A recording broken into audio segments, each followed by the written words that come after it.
Chillin' with Larry Megan.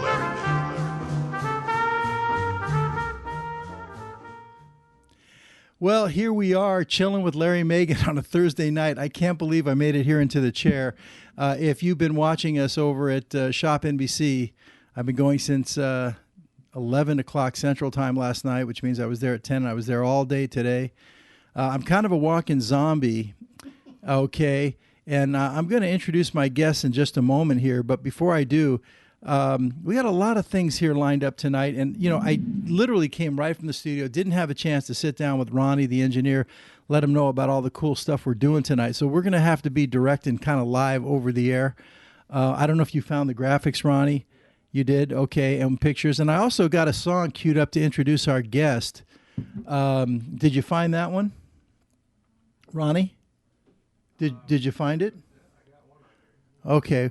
Well, don't introduce him just yet. In fact, he's creeping into my shot. Get out of my shot, Dave. That's okay. You know, it's just a webcast. This is we call this Chilling with Larry Megan because it's not the structured situation. And by the way, these aren't like lavalier mics. These aren't dynamics. I mean, these aren't the condensers. We got to get kind of up on these. Okay. All right. But did you find the song, Ronnie? Yeah. Okay. Now, don't cut to Dave yet because, you know, I asked Dave before. Dave King is who I'm introducing here. But I had asked him before he came on, do you have any favorite songs, favorite movies? And do we have any playback going here, Ronnie? Nothing's playing. Do you want the music playing now? Well, absolutely. Absolutely. But I don't even hear any playback coming at all. So I don't know what's going on with the system here. Okay, I can't hear anything. Okay, here it comes. All right, now, here's what I'm going to do. We got a special guest tonight. A lot of things going on here tonight. And first of all, it's Dave King from QVC, formerly with QVC. He's now with Shop NBC, actor extraordinaire. But Dave killed it tonight with us here on the Watch finale. And I want to say, I think you saved our TTV, Dave. I don't know if you're aware of that, but you did. But I'm going to introduce him now, and I'm really pleased that Dave is here. So without further ado, let's bring up the music a little bit. Here it is. This is my man, Dave King. Make me smile, Chicago. Yeah. Give me some volume on that, Ronnie. But Dave, thanks for coming by, and now we're chilling with Larry Megan. It was my pleasure, Larry. Absolutely. Yeah, you know, you really killed it on that watch show. It was a lot of fun. For 3 hours fun? Well, yeah, it was fun. I mean, it's certain things I enjoy doing on the air, and one of them is watches, so... Okay, now you recognize the song right away. That's enough, Ronnie. Thank you. I wanted to bring in one of your songs. I was looking at Billy Joel. You gave me him. Right. You gave me stuff from the 80s. But, you know, You Make Me Smile or Make Me Smile, it reminded me of you because you're always laughing and smiling and having a good time out there. Well, I'll tell you what's interesting about that song is in college, that was one of the big songs that they played for the football team when we would come out for games, Make Me Smile. So that's a good song. Yeah. And there's Dave on the solo shot, and you got your camera over there. That's your camera, Dave. This is my camera. We can talk to each other. We can talk to the people at home. And okay. Listen, let me tell everybody quickly what we're going to have doing here tonight, what we're going on here. But we're going to be giving away a free $50 gift card. Cool. Yeah, sponsored by Dave King. No, I'll pay you later. I thought I'd get a laugh out of you. No, it's from Acorn TV. We're giving away a $50 gift card to California Pizza Kitchen. Awesome. Yeah, at the end of the show. And so here's what you're going to do out there, folks. Let's go to the graphic, Ronnie. Here's what you're going to do. You're going to send in an email, and you'll send it into contact@acorn.tv. All right. And now this is our first call out. We'll do 2 or 3, maybe even 4. We'll see how it goes. We'll see how it spaces out tonight. And every time we do a call out, you're allowed to mail in an entry. You got 5 minutes to do it. But you must include, and we're going to let Dave give out the secret word tonight. So, Dave, here's what they have to do. Let's go to him. They got to put a secret word in the subject line. Okay. And what's the secret word for tonight, Dave? Create the word? No, there it is. Oh, I see the secret word. Yes, that would be king. That's it. Okay. You're right. Because the king is here tonight. And so you must put king in the subject line of the email. Send it to contact@Acorn TV, and we will do a drawing a little bit later in the show. And someone's going to win that $50, a nice dinner for two. That's great. Yeah. Do you ever go over there to CPK? I go to CPK all the time. It's over in Manhattan Village, where I live. I live in Manhattan Beach, California. And CPK is right there in Manhattan Village, and I go there a lot. It's right across the street from my bank. It's right across the street from a really great little mall. You know, the Manhattan Beach. original California Pizza Kitchen is in Beverly Hills on Rodeo. Yes, I knew that. Yeah. I remember my ex-father-in-law was one of the, my former father-in-law was one of the original investors. Oh. And I remember when they had the grand opening over there on Rodeo for the investors and everything. You know, my wife and I, my second ex-wife, we went over there, and I knew the place was awesome. Oh, know. It's great. I go there and I get the lettuce wraps all the time, veggie lettuce wraps. You know, you're one of those guys, which is good. You know, I need to be one of those guys. You know, you're from Pittsburgh, right? I am born and bred. Okay, so Pittsburgh is the land of Primanti brothers. Okay, That's true. you know. And I mean, these guys are meat eaters in Pittsburgh, and now Absolutely. you're a California dude. I am. You know what is interesting? It's like I always want to live in California.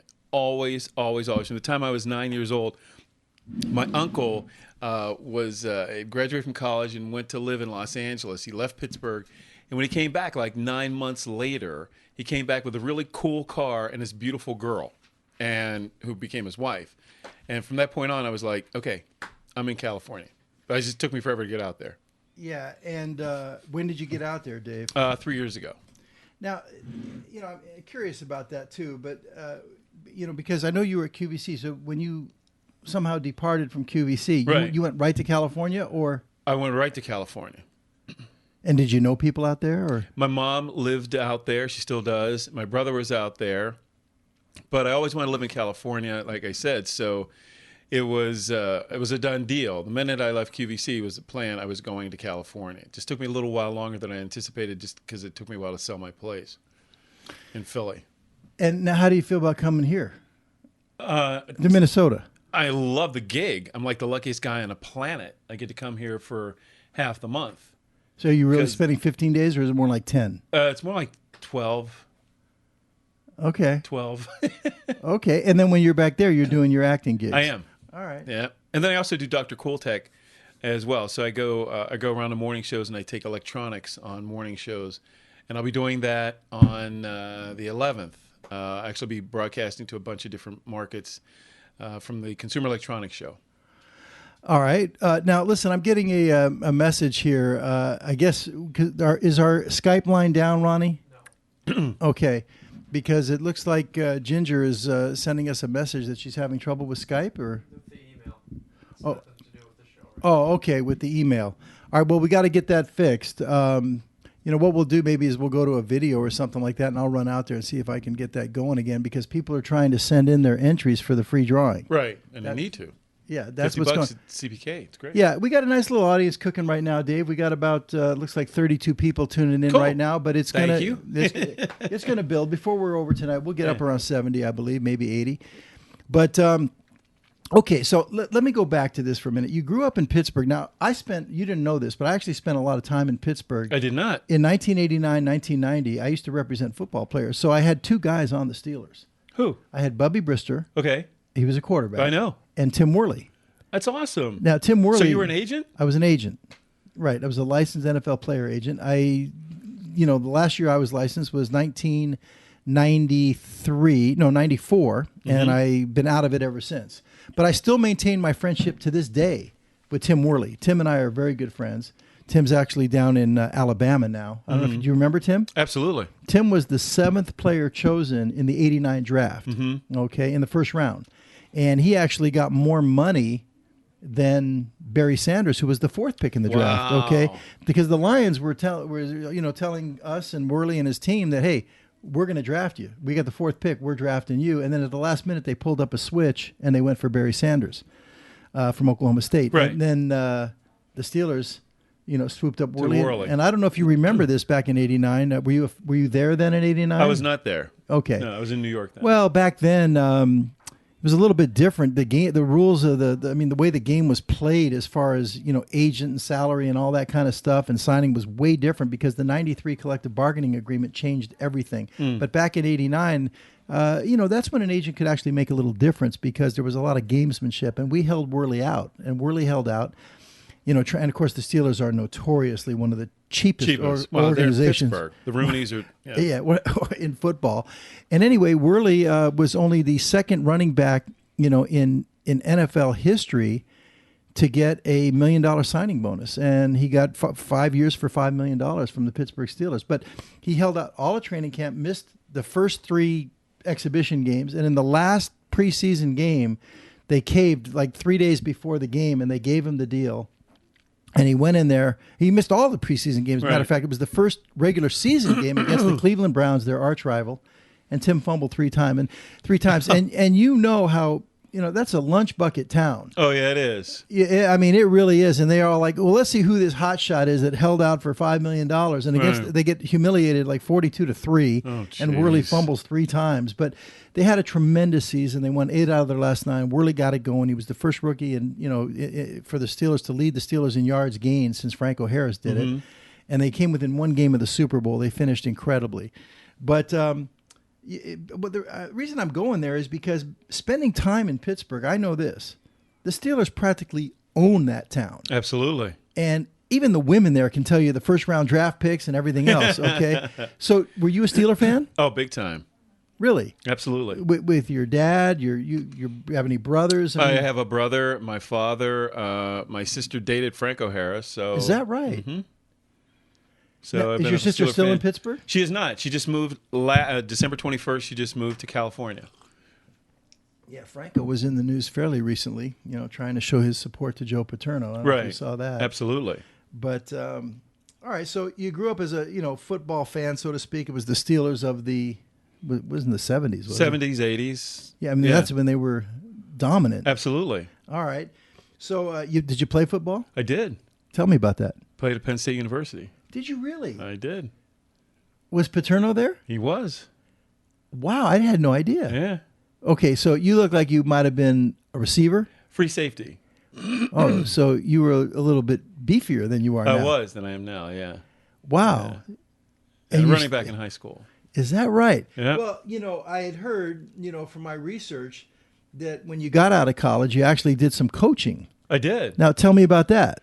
Well, I coached in high school, and I coached. I was a grad assistant at Penn State for a year, and then I coached high school football in Mendham, New Jersey, and Morristown, New Jersey. But you had something else on your mind.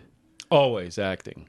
Acting. Always. Yeah. Yeah, you had the bug. So where did that come from? That came from school.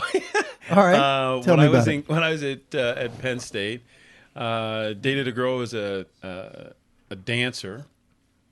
And she said, you can. I know you can sing, Dave. And I was majoring in aeronautical engineering at the time. And she said, I know you can sing. We need somebody. We need basses to be able to sing in this show, which at the time was cabaret. And I said, well, I'm not really a bass, but I'll give it a shot. Well, I did it, got in, and not a lot of black guys in pre-war Nazi Germany, but I still got into cabaret. And I just fell in love with the whole thing. But see, the thing is, my whole life, we always loved movies and TV and all that. So it was kind of a natural. So that's how I started. All right. So that was in high school. Mm-hmm. And then college. And college. Yeah. All right. So now you get out, you play a little football in college, you're a graduate coach, assistant coach and everything. You want to get the acting bug. So where'd you go? You went to New York, New right? York. It's the place to go. But what happened was to make it a complicated transition, became a teacher. Was a teacher in Morristown and in Mendham. And interestingly enough, executive vice president of the NFL, Eric Grubman, I taught him and coached him in high school. He went on from Mendham High School. He was the quarterback. He went on to the Naval Academy and obviously wildly successful. And now he's at the NFL. But what I wanted to do was always act, but I didn't think I could do it because, like guys that I'd done when I was in college, I just didn't know how a real actor went about being an actor. So I was a teacher. then when I started to see my friends act, I was like, well, hell, if they can do it, I can do it. So then I went to, I got a sales job. Okay. Excuse me. A couple of sales jobs. But one put me in Manhattan, which was Elizabeth Arden Cosmetics. Yeah, I had seen that. I did a little research and I saw Yeah. Elizabeth Arden. So you Yeah. you were calling on what, department stores or stores? Initially I was, and then I became the national sales training manager for them. So you were there for a while. 3 years. That's That's that's pretty. You were a young guy and you were Yeah. selling ladies cosmetics. I was. And you were trying to get gigs where, I mean, Well, it was- theater it was- gigs or. Well, yeah, but what happened was I got very fortunate right off the bat and started doing commercials. Okay. So I would take vacation from Elizabeth Arden and shoot a commercial, like a vacation day, Okay. and then shoot a commercial, and then So to get those commercial auditions, you must have picked up an agent. I did. Who I had was an that? agent. At that time, and still is, CEO. At that time, it was called Cunningham Escott DePene, but now No! it's CSD. Yeah. Well, you know, not my second ex-wife, but my first ex-wife still is with CED. Yeah. Okay. CSD. Oh, is that what it is now? Yeah. Well, back then it was just, I think, Cunningham. It was Cunningham. Yeah, it was Cunningham. And then it became CED, and then Right. it became CESD, which is I'm still Well, with did you them. ever know Jerry Ray? No. That was years ago. Okay, well, do you know Carol? Carol, no. Well, her name, I think, now is Carol Scott. Yes, I do. That's my ex-wife. No. Yes! That's hilarious. Yes! I sent her an email 2 days ago. Well, let me tell you right now, okay? That's the mother of my baby, okay? Oh, my God. Yes. Now, here's the thing, okay? And, you know, Carol and I were married for 3.5 years, and we went out for a long time, and, you know, we had a baby and all that. But if you let her know that I said hello, I will do that. no, but if you let her know, Right? you will never work again. Okay. I'll keep that in mind. Okay. You understand? You understand? You feel me? I got that. Okay, I so- feel you. All right. But that is, here's my daddy's little girl, Phyllis, over here. Okay? I see And her, on the yeah. wall over there, that's mine and Carol's daughter. That is wild. And Phyllis is 31. She just turned 31. She's in LA. She works for the Gap. But Carol, she's been with Cunningham since she was with them when we were married. So I'm talking about back in the 70s. She's been there forever. And it was her Aunt Jerry that was a model there with Cunningham and then brought her in to work in the office. And now I think she's a vice president of runway fashion or Of print. print Yeah, fashion print. or something. Yeah. Yeah. She runs the print division. Yeah, you know, I mean, Carol was a great worker. I mean, we'd be 3 a.m. and these models are calling up, and I think Terry Hatcher was one of her models, and you know, it'd be 3 a.m. and these, you know how these models are. Yeah, I do. They're just, you know, oh, I can't find the place. What am I going to do? I'm nervous, and I'm like, oh, baby, come on, just shut it off, you know. But Carol she took it very seriously. She's a great worker. She had great work ethic, and I can't believe it. She's there now for, it must be. Got to be close to 40 years. Yeah, that's wild. Yeah. Now they had an office. It used to be over in on Robertson, and then I think they moved over to Little Santa Monica or It's Santa Monica Boulevard, exactly. Yeah. Yeah. Wow. And so that's your agent. That is my agent. One of Now, them. is that who you picked up when you went to New York, though? I picked up CSD when I went to New York, but I picked up at that time was Cunningham and. But did they have an Cunningham office Escott in New York? They had that's before they had one in L.A. They didn't always. She might have been working with them or something, but they Forget didn't have about an Carol, office. but I'm saying this: when you picked up Cunningham as your agent, did they have an office in New York at that time? They did. Oh, really? Yeah. That I did not know. Yeah. Okay. And of course, early on, what carried that agency was their voiceover department. Right. They had a huge voiceover Huge, department. and they still do. Oh, do they Yeah, really? yeah. So do you do voiceovers do. with them too? Yeah. Do you really? I do. Yeah, that's awesome. Yeah. What a small world, huh? It is a small world, but the CESD, the S is Ken Slevin, and he was my first agent at Cunningham, and now he's one of the owners. Wow. Okay. So with Cunningham as your agent, they sent you out on commercial auditions. Correct. And evidently, you got some. I did. Okay. I built a house on commercials. Now, are any of those out there, like on YouTube, or do As you we have? speak, I don't know if any of those commercials are out I there. mean, we but can't get them now, right now. But I have commercial. But right this second, I have one for Ford Focus, and I have one running for the AARP is running Okay. as we speak. Let's hold it right there for 1 second. Did we get that email box open yet? No. All right. You know what? I'll tell you what. Maybe we can go to a video here, and I'm going to run out there and see if I can get that. We have this person. Who is that person? Do we have a caller on the line? Who is it? It's Vic from Pittsburgh. Is that Vic? Okay. It's awfully dark. That's Abby's picture. Someone else is on the phone. Oh, that's Abby on the That's thing. yeah. Okay. That's the girl from All Tennessee. right. Well, so then we've got Vic. She's a Facebook friend. All right. Well, then, okay, fine. We've got Vic from Pittsburgh. I assume she wants to talk to our man Dave here. Can we pipe her in here, Ronnie? Say hello, Vic. Hello, who's this? Is this Larry? It is. This is Larry. Larry, I'm calling from Pittsburgh, Pennsylvania.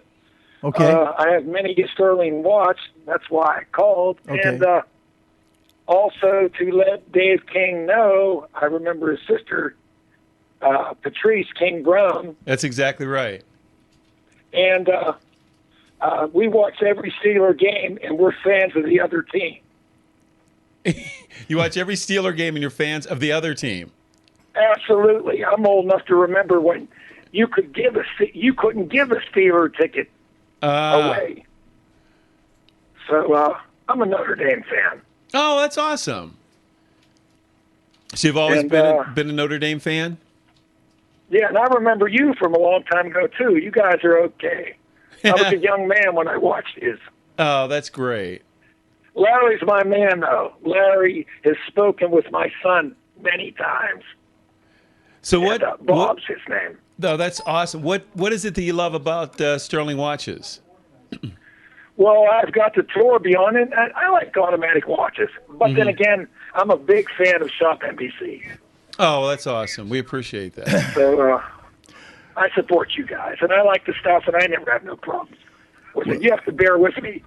I have laryngitis, so I normally speak better than time. So. Vic, thank you so much for your support, not only for Sterling Original, but supporting us here at Acorn TV. We really appreciate it. And I think we got that email box finally open, okay? Excellent. All right. All right, Larry, I'll tell my son that I was speaking with you because he has your number and everything. Okay, So that's great. He'll be talking to you. Much Hey, love. hey, one other thing, Larry. Go ahead. I hope you get a girlfriend one day. we refer to you as the kissing bandit. Well, let me tell you something, okay? I tell you what, for me, it seems like women are trouble, all right? Hey, I know all about that stuff. Listen, I had a girlfriend when I first moved out here, and, it just, when the time was right, I had to move on. But, the right one will come along. You know what I mean? It's not like I haven't been there before, I'll leave you one last thing. Yeah, that was hysterical. Everybody can't be handsome like Michael Davis. There you go. Exactly Take right. care, guys. Thank God. Take care. Anyway, no, Take care, Vic. Listen, Big Mike, he's been a real good friend here to He's a Acorn great guy. TV. He Yeah. came in here, and his following came in, big support. We had over 70 viewers. Looks like we're picking up. We're up to 40 now, and it's starting to roll a little bit. But Vic, thanks so much for the love. Thanks so much for the support. I can't tell you how much I appreciate it.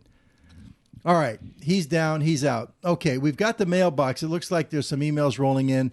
We'll give it another minute, and we're going to close that off, and then we'll I'm so hurt that a Pittsburgher just doesn't love the Steelers. I can't even fathom that. I can't either. And let me tell you, I spent a lot of time there, with Tim and Bubby. Right. And I stayed out for a little while at the Green Tree Marriott. Then I stayed at the I Sheraton. know exactly where that is. The Green Tree Marriott. Went to Langley High Schools. It's right. I mean, I remember all this stuff, and I stayed most of my stay. I stayed at the Sheraton at Station Square. Okay, I know that. And it was too. right across the street from. At that time, it was the Pittsburgh Sports Garden, Right. and it had like 32 TVs. And at that time, no one had ever seen a sports bar like that. Right. Michael Graves was the owner. We were putting together a big deal. I had sponsors like crazy. Long story on that one. That's a dinner story we'll have to, talk about one day. But one thing I remember about Pittsburgh, and I mean, I was in all the spots. I was going with Tim and Bubby, so we'd go to Chauncey's and Metropoles and, all these different places where the Steelers had like carte blanche, you know, and some wild times. And Bubby had a great house in Wexford Hills. I don't know if you know where that is. I do not. Yeah, a really nice place. But what I remember about Pittsburgh, Dave, is that the people there were they were very unique in the sense that so nice and friendly from this standpoint. If you were to ask for directions, Sure. like, excuse me, how do I get over here? They will stop whatever they are doing, and absolutely. they will draw you a map. Okay? Is this true? Yeah, absolutely. They will stop and they'll draw you a map and they tell you, okay, you go up to this corner, you're going to see an oak tree. Right. And on that oak tree, there's going to be a branch. And on that branch, you'll see a squirrel sitting right there. And when you see that, direct you. Yeah, and you see that squirrel, you're He'll going put his nuts down you're and gonna, go. Yeah, you're going to turn right. And it's not just one person. It's unbelievable. That's in New York, funny. it's a little different. A little bit. Yeah, can you tell me give me my way to the RCA building, or should I just go F myself? Exactly. Pretty much, yeah. That's true. But anyway, that's what I remember about Pittsburgh, and I had a lot of good times there, and so I got a good experience there. We threw a big cocktail party for Bubby and Tim up in the Tremont Towers up on Mount Washington. I know exactly where that is. Yeah, beautiful view. Yeah. I mean, we had the beautiful bar. I mean, the guys who condo that we were using, was on the side that overlooked the river and the stadium on the other side, and just a beautiful cocktail party that night up there. You know that spot. I do. And that view is just stunning. It is. And I had heard before I went there, Pittsburgh, it's it's a dirty town, but it's so picturesque. It's so beautiful. When you're the PPG from building, that view, and there's a movie, She's Out of My League, that was out last summer, I think, and they shot it in Pittsburgh, and they did that same shot. They're up from Mount Washington, looking out over the Golden Triangle. It was spectacular. Funny movie too, but yeah, I have to check. I've heard of that movie. Yeah. All right, so you're in New York. You're going out on commercial auditions. You're getting a gig here and there. You're making money working for Elizabeth Arden. Yep. Now, how the heck did QVC come up? Well, what happened there? So, Elizabeth Arden, president of Elizabeth Arden at the time, Joe Ronchetti, was a national sales manager then, and he calls me in 8 o'clock in the morning and says, "Hey, Dave, sit down. Listen, we need to talk. You can't do any more of these commercials." Excuse me. And he goes, "I know you're taking time off and all that." And he goes, "Yeah, but you just can't do it. I can't have the people from Bloomingdale's come in and say, what's Dave's latest commercial? I really want them to talk about our color story." So he says, "I know you're a man of your words, so you give me your word you're going to quit. I know you're going to quit." You got to be kidding me. No. And I go, "Okay, I'll think about it." He goes, No. You got to tell me right now." I had a similar situation in my lifetime like that. Now, I'll tell you mine later, but I'll keep going. This is So, good. so I said, "Well, I guess I'm an actor." Right then. Good for you. Good for you. Called security, and I was done and went home and bought a bottle of champagne, married at the time, and then I just acted. And I was doing Another World, soap opera, Another World. Now, that was a CBS soap? It was an NBC soap. NBC. I was an ABC guy. Yeah, so that's all, okay. All My Children. I did that one too. But did you really? Yeah, I did. But after All My Children, I did Another World. And so I was doing Another World, and my role kept getting smaller. I was Billy Cooper, Chief of Detectives. Okay. And my role kept getting smaller and smaller and smaller. And I told my wife at the time, I said, this is going to go away, so we need to think about doing something else. And that Sunday, there was an ad in the New York Times for QVC hosts. Mm-hmm. So I was like, well, you know what? I think I could probably do this.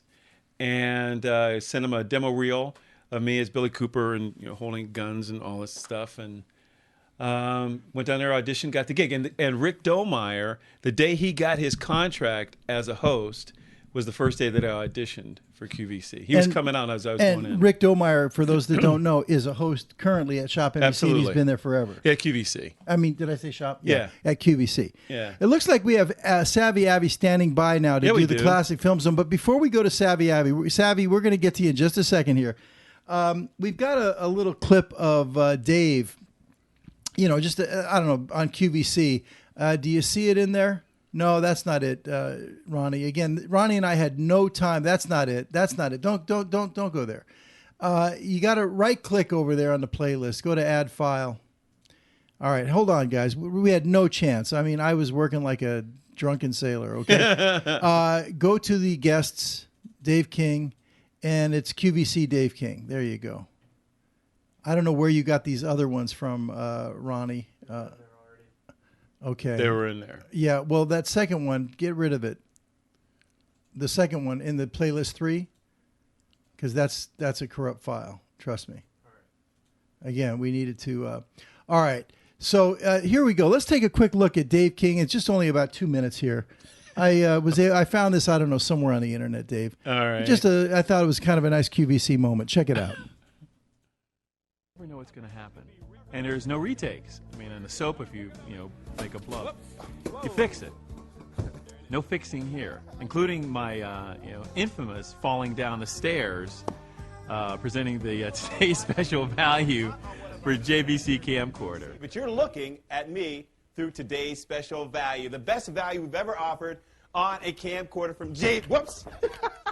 And what was interesting is I did it in my mind's eye in slow motion. So as I'm falling, I'm thinking, okay, I can't break the camera, so I go back to all my football practice and all the football experience and roll with the camera as a ball, slide across the floor, and as I'm sliding across the floor, I'm being shot as I slide across the floor, and I'm just laughing because I wasn't hurt at all. I just kept cracking up. I couldn't believe it was live, and this was part of it.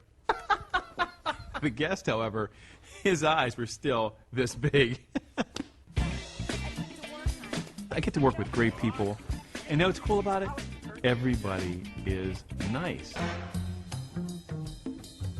Anytime I have an opportunity to dance, I am right there dancing. So one of the times was with Jane Brown. I got to dance with Pat Dementry when we were doing core rhythms, a samba thing. I had a chance to dance for all of the guests we had at one of our guest excellence seminars. I got to dance with Rick Domeier, sort of.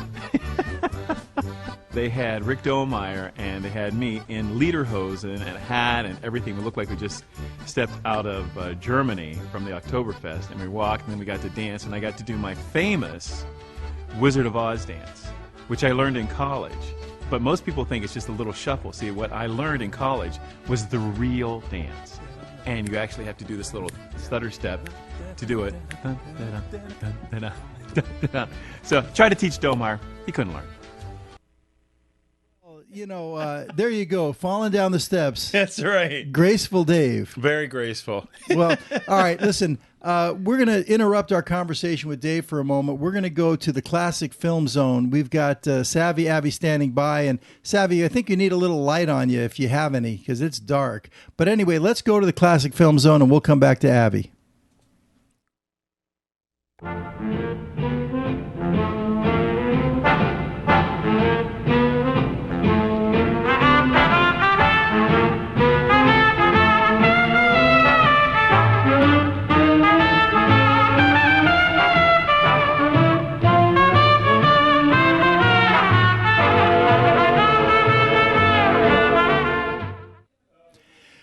All right. Well, tonight in the Classic Film Zone, Abby, what do you have for us?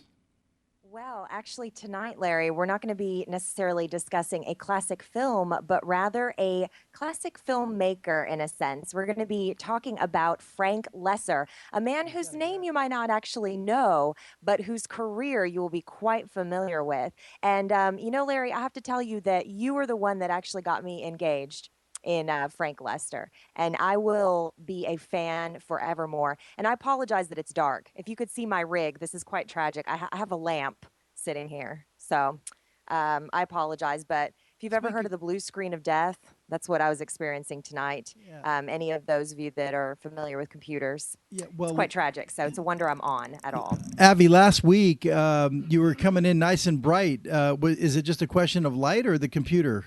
It's a little of both. All right. So I'm in a different location in the room. You don't understand how gingerly I have all this rigged, and we can talk more about it later. But okay, I'll grab a lamp in the interim. All right. So tell us about Frank Loesser.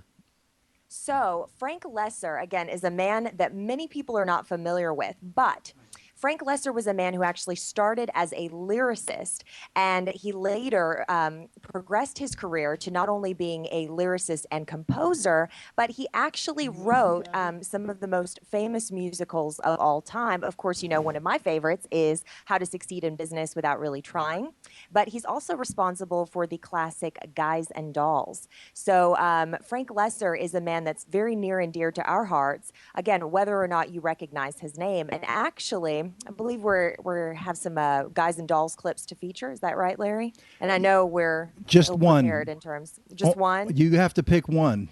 Oh my word! I know it's Okay. impossible to pick one clip from Guys and Dolls because you need like 6 or 7. But Okay, no. This is okay. This is what we're I going know. to do. Because I know that. one thing that you guys have to know about Frank Loesser is the fact that this is a man who quite literally transformed the world of musical theater. And what he did is he took commonplace, everyday things and he made them charming and relatable and just magical. It's those insignificant moments that we experience every day in life, and he transformed them into something truly special. And the clip that I'd like to share with you is called Adelaide's Lament, if that is possible, Mr. Larry, sir. The reason being is that possible? It is possible. Okay. That's an amazing choice. If you only can do one, kind of an odd choice for one, but I love that song, and I love Vivian Blaine. I was going to say, I know it seems like an odd choice for one, but the reason that I'm picking this is because one of the things that Frank Loesser is quite famous for is he's able to actually write a song for a character. So he's become quite well known for being able to take all of the nuances of that character and make a song so believable that it's not as though an actor is singing a part. It's as though that character is actually singing from their heart. And I think that this particular clip is going to be a perfect example of it. And if you've not seen the musical Guys and Dolls, basically Adelaide is absolutely convinced that this psychosomatic ailment she's experiencing, this cold that she's experiencing, is because of a lack of fulfillment on a promised proposal from her man. So it's quite interesting, and you can learn a lot about the character just by watching this particular clip. We'll go to it, but because we didn't know which one you were going to go to, we're going to dig it up. So, Ronnie, it's in the Classic Film Zone folder in the Guys and Dolls, and it's called Adelaide's Lament. Next time we'll try to coordinate a little better so you can maybe give us a couple minutes notice on that. But normally I'd be sending you a text message, but Larry, it's a wonder my computer's even working right now. So I'm not Adelaide's even Lament, yes. Ronnie. So now, did you see Savvy Abby, the documentary that they did on Frank Loesser? Yes. It was I own it. fascinating. It's amazing. Yeah, here it is right here. I have to. Yes, there it is. Be honest. Yeah. I have to be honest with you guys. I actually had the intention of just kind of skimming over it, like the Cliff's Notes edition. And when I started watching it, I was so fascinated that I just found myself gripped. And I watched the entire thing and then proceeded to look up more information about the man because he was truly charismatic. And I was actually unaware that he did so much for musical theater. Amazing. It's amazing. Yeah, and Avi, tell Dave how you were able to view it. How I was able to view it? Yeah. Oh, you streamed it. We had to kind of do things on the fly. We're still trying to get this whole hookup going. Right. And so, I've got the DVD, so. As do I. And interestingly enough, when I watched it, I can't remember where I first saw it. I don't know whether it was on History Channel or wherever it aired, but I was just blown away because I had done Guys and Dolls. I played Nicely Johnson. Ah, very nice. The Stubby K character. I almost picked Right. Sit Down, You're Rocking the Boat. I loved should've it. I used to done do that. Had I known that. Right. One of my favorite audition pieces I used to do when I would audition for Broadway and stuff. So. All right, Avi, well, you throw the cue to Ronnie now for Adelaide's Lament. We're ready to roll. You cue it. Okay. So once again, celebrating the man that is Frank Loesser, responsible for Guys and Dolls, we are going to feature for you Adelaide's Lament.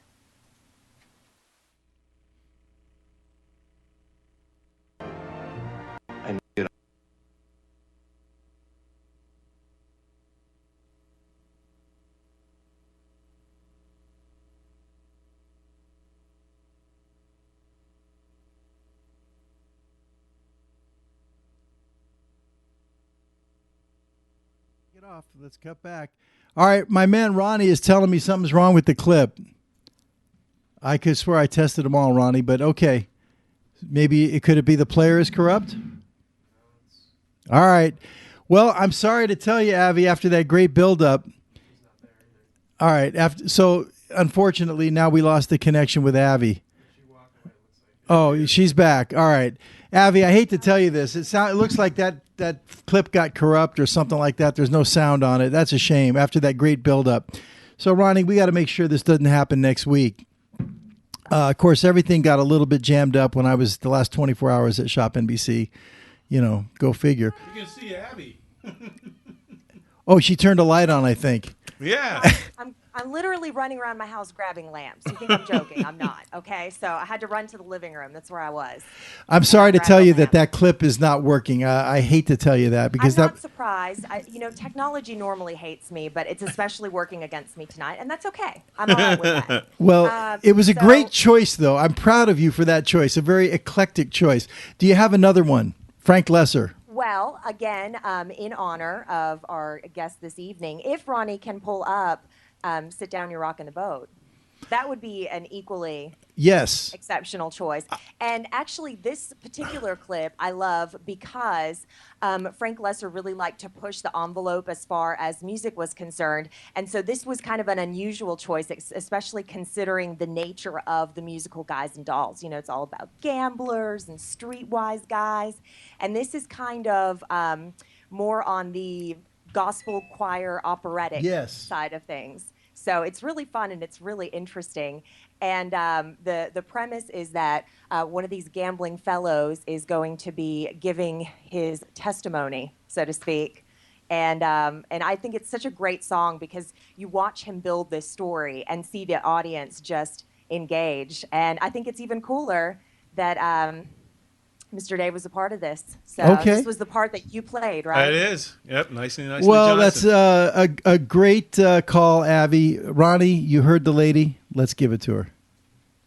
Now, surely your heart must...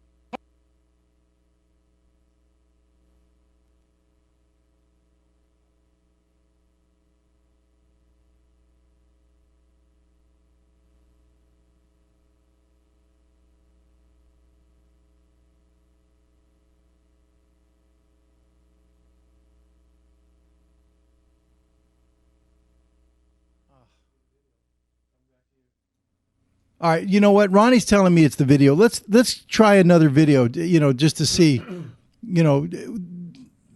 the QVC video worked fine, right? Yeah. Let's just start it and stop it. I want to see what's going on. Ladies and gentlemen, just be patient with us here. I want to see what's going on here. We know what's going to happen. And there's no retakes. I mean, in the soap, if you make a bluff, you fix it. All right. No fixing here, so including... Let's just assume then, Avi, unfortunately, let's just assume that our Guys and Dolls clips are not working. That's terrible. It is. Stubby K. Now I feel bad. All right. Avi, do you have any... I feel bad, too. I feel like I technologically sent those vibes. No. This is what happens when we'll just have to do it live. Well, no. I dreamed last night. No, kidding. That was nice. Great, let's do it. No, I'm kidding. No, that was cool. That sounded like Stubby K, but it's even better. Nice. He was one of the few guys they got from the Broadway play to play in the movie. Exactly. That's 100% true. Vivian Blaine was, of course, and Johnny Silver. And my favorite number out of there is, I love that, but I love Fugue for Ten Horns, which was just fun singing. So it's a great show. Do we dare try Fugue for Tin Horns? Or is that going to be corrupt as well? He's going to give it a shot. All right, he's going to give it one shot. If this doesn't work, folks, we won't try it again. Maybe all the clips from Guys and Dolls got corrupted. I loaded them a couple days ago. We'll give it a try.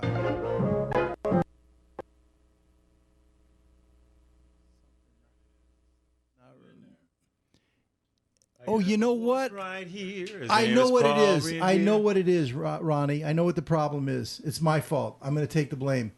I think I know what the problem is. Do tell. Okay. Do tell. Ronnie, when I grabbed those clips, believe it or not, you're going to kill me. I took them at 1920 or 1980 by 10. I took them in the highest def possible. And I think they're too large. And that's why when you go to play them, we're getting our CPU usage maxed out. Yeah, probably. Also, those videos probably never were in that resolution. So the computers try to make something that doesn't exist. That's my fault. Yeah. I took them in too high of a resolution. It's my bad, Avi. The ones toward the end, actually, I came back down. But anyway, we're going to have to skip that. But I don't think I'm going to have that issue with... Any other clips? No, How to Succeed in Business. Okay, because I was going to say, you're killing me here, Larry. Have you seen How to Succeed, the latest one, Avi in New York on Broadway? I've not. I've looked at the clips on YouTube, but I'm not really that impressed with Daniel Radcliffe. Honest to God, he's fabulous. Role. And John Larroquette and he together are, and when they do Fight on Ivy, the old Ivy fight song. Yes. And I Believe in You. They do great stuff. It's really good. So have you actually watched the show then? I did. I saw Wonderful. the show. I saw the show October 7th or so. Something like that. I think it's the the chicky part in me, and that I'm just partial to Matthew Broderick, who did the '95 revival. Right. I saw that one as well. So did you have a preference as a person who saw both of them live? Well, John Larroquette is just so ridiculously good that I defer to him. He was so funny as Mr. Bigley. That's fair. Yeah. So that's why I defer to him. No, that's absolutely fair. And actually, that is one of my favorite musicals of all time, just because it's so odd. It doesn't fall into a standard musical scenario in terms of content, in terms of plot, and even the styling of the songs. It's all very office oriented. There's a lot of strange sounds in it. The secretary's not a toy with the typing behind it, and yeah. I'm telling you, if I could ever exist in any musical moment in all of time, it would be that song. I would be in it, and it would be amazing. We actually showed that 2 weeks ago when Abby was here guesting, because it was her first choice. Was Secretary is not a toy. Oh, really? Yeah, oh, that's hilarious. Yeah, no, I love it. And Fosse was just brilliant with that choreography. I mean, at the end when they're all leaning, it kills me every time. But I would love to see it live, and so I'm quite envious that you've had the chance several times. Yeah. But for tonight's clip, as far as How to Succeed in Business, we were thinking about doing the Brotherhood of Man. Yeah, there is a Brotherhood of Man, a benevolent Brotherhood of Man. And I really love this song. I love the machismo in it. Absolutely. I mean, it is just so iconic and so classic for the era. Brilliantly performed, and again, legendary in its own right by the man of the hour, Frank Loesser. And again, if you guys aren't familiar with him, if you start looking up this guy, you're going to be absolutely astounded by the things that he's done. But of course, one of my favorites, How to Succeed in Business Without Really Trying. And so we will be featuring, assuming Ronnie has everything covered. We're gonna give it a try. Okay, well, let's give it a try then. Here it is, the Brotherhood of Man. Crossing my fingers. I think I got the whole picture. Now the question is what to do and who to do it to. Wally, before you make any hasty decisions, I'd like to say a few words. About what? About humanity. Oh. Now look, even though we're all part of the cold corporate setup, look, deep down under our skins, there's flesh and blood. We're all brothers. But some of us are uncles. Now you may join the Elks, my friend, and I may join the Shriners. And other men may carry cards as members of the diners. Still others wear a golden key or small Greek letter pin. But I have learned there's one great club that all of us are in.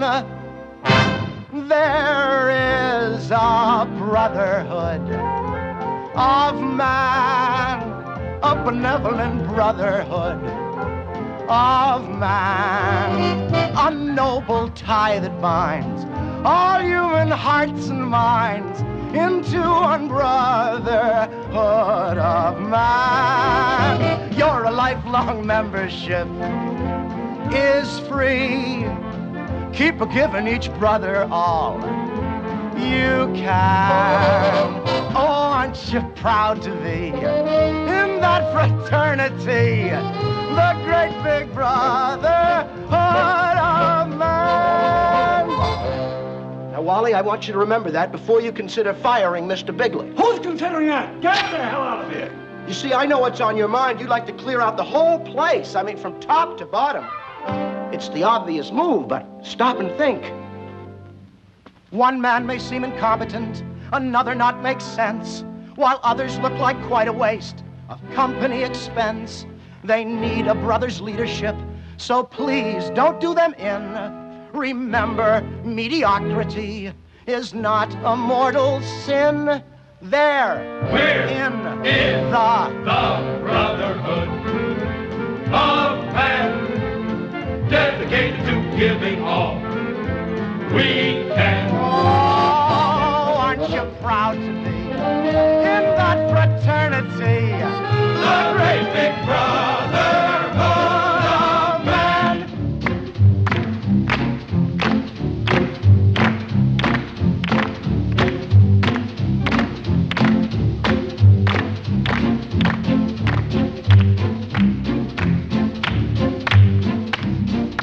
Ow, what'd I do? No kidding. Is there really a brotherhood Brother. of man? On the level of brotherhood of man. Yes, a noble tie that binds all human hearts and minds Into one brotherhood of man. Oh, yes, our lifelong membership is free. Keep giving each brother all you can. Oh, aren't you proud to be You got me. in that fraternity? I got you. The great big Brotherhood of Man. Oh, that noble feeling feels the thrill of feeling. Down with double dealing. Oh, brother, you got me, I got you. Oh, that noble feeling feels like bells are pealing. Down with double dealing. Oh, brother, you got me. I got you.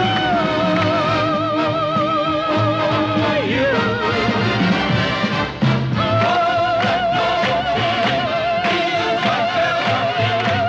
Down with double dealing. Oh, brother, you got me. I got you. Your lifelong membership is free. Keep giving each brother all you can. Oh, aren't you proud to be in that fraternity? The great big Brotherhood of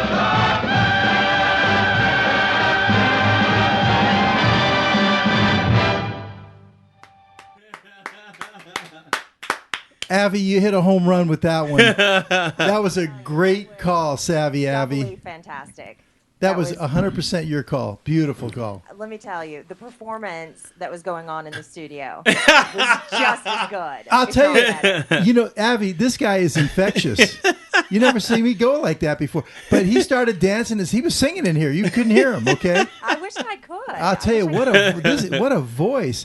But, okay, I'm sorry we didn't have Guys and Dolls, but, you know, we're getting, you know, we got to kind of wind it up here. But what would you say that, you know, Frank Loesser was best known for?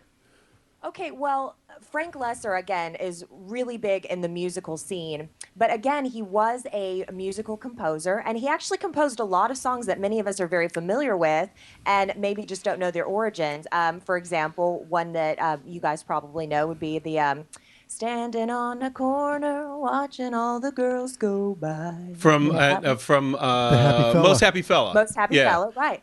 But, of course, Dean Martin recorded that, I believe. Yeah. But it was just a fantastically classic song. However, the most famous of all time, and one that we would not have were it for Frank Loesser's wife, had it been up to her, would be Baby It's Cold Outside.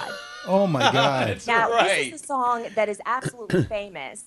And little known fact about this song is that the song was actually written by Frank Loesser for him and his wife to perform at parties. So they used to go to holiday parties together and perform. Now, Frank Loesser's wife, she was one of those broads, you know, that looked really beautiful as long as, you know, she wasn't moving. But personally, I didn't think she was as beautiful when she was smiling. And she never had the it factor to make it as a singer herself.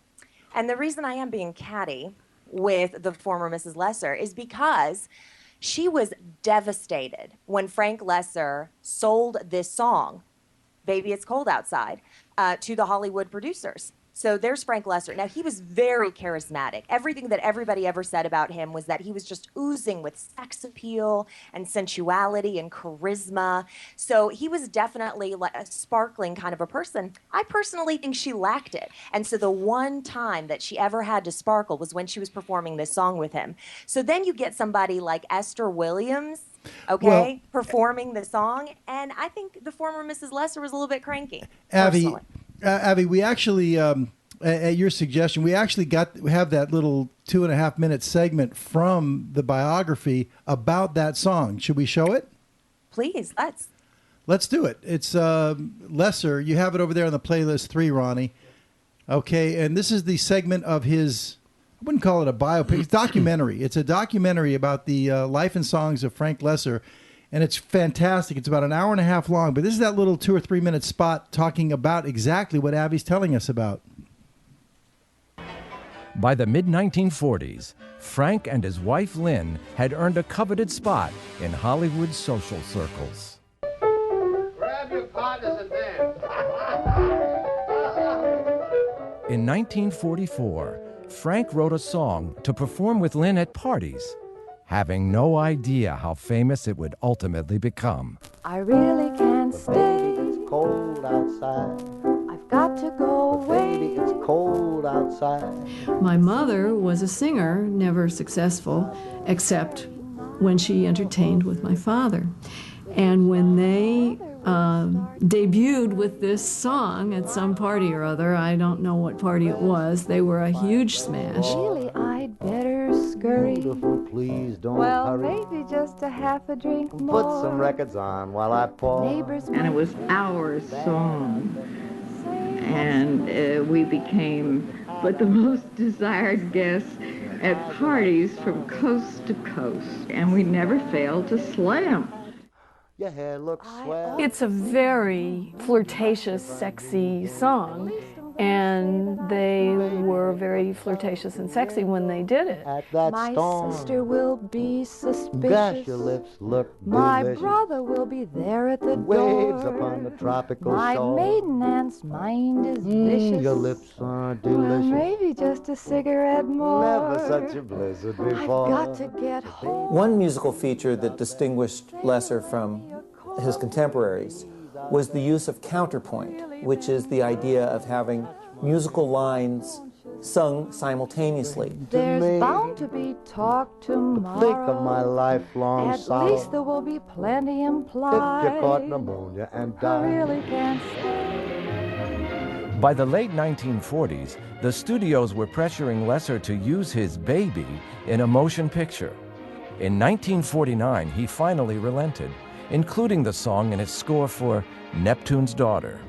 I simply must go. Baby, it's cold outside. The answer is no. Baby, it's cold outside. The welcome has How been lucky that you dropped so in. nice and warm. How can you do this thing to me? There's bound to be talk tomorrow. Think of your lifelong At least there will be plenty implied. If I caught pneumonia and died, Really can't get stay. over that old doubt, baby. But it's cold outside. I was overjoyed to be able to do that. It's so seldom you get a really great piece of material to do. And this was one of the true greats. In 1950, Frank Loesser won an Academy Award for Baby It's Cold Outside. Possibly the only person who wasn't happy about the song being used in a movie was Lynn Loesser. I was crushed. I was horrified that this song was going to be done by other people. When the Loessers performed the song together, it was at the zenith of their relationship. The song's public debut coincided with the beginning of a slow decline. Oh, but it's cold outside. Well, there you have it, Abby. Great. was cold inside her heart, Larry. There you go. Say it again. I said it wasn't cold outside, it was cold inside her heart. Wanting to deny the world this amazing song. And honestly, I think it's one of those bitter party of one kind of a things where she was just sore that she didn't have a career as a singer and that these famous singer-actor types got to, sing her song. Because let's face it, if she were really a kind-hearted person, she would have rejoiced for her husband's success and been honored at the fact that their song was now going to be epitomized for all of time. But instead, she was crushed. Yeah, kind of like George M. Cohan's wife when he gave the song "Mary" out, and it was Mary. Yep. Right, and that was about his wife Mary, and it was her song, but he gave it out, and she was happy to do it because she said, "I have the author." Right, exactly. See? Yeah. And that's my point, though. I think it speaks for the condition of her heart. Though I have to tell you that understanding the story, it really changed the song for me. Because truth be told, for the longest time, I thought the song was a bit creepy.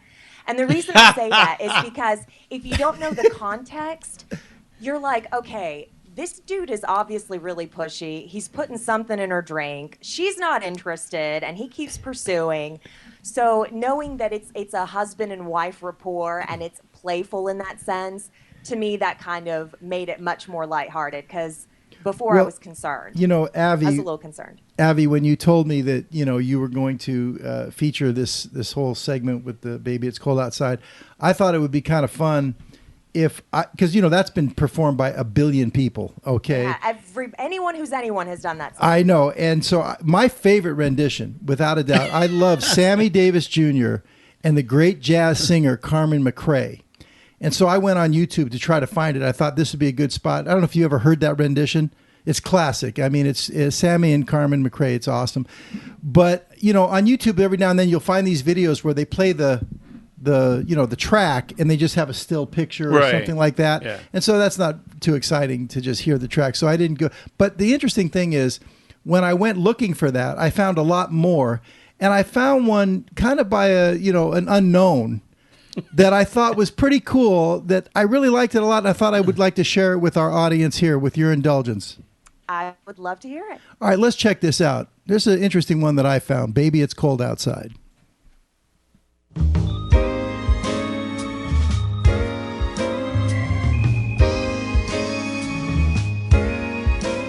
I really can't stay. Baby, it's cold outside. I've got to go away. Baby, it's cold outside. You know this evening has been hoping that you so drop in. very nice. I'll hold your hands. Ooh, they're just like My ice. mother will start to Listen worry. now, what's your My hurry?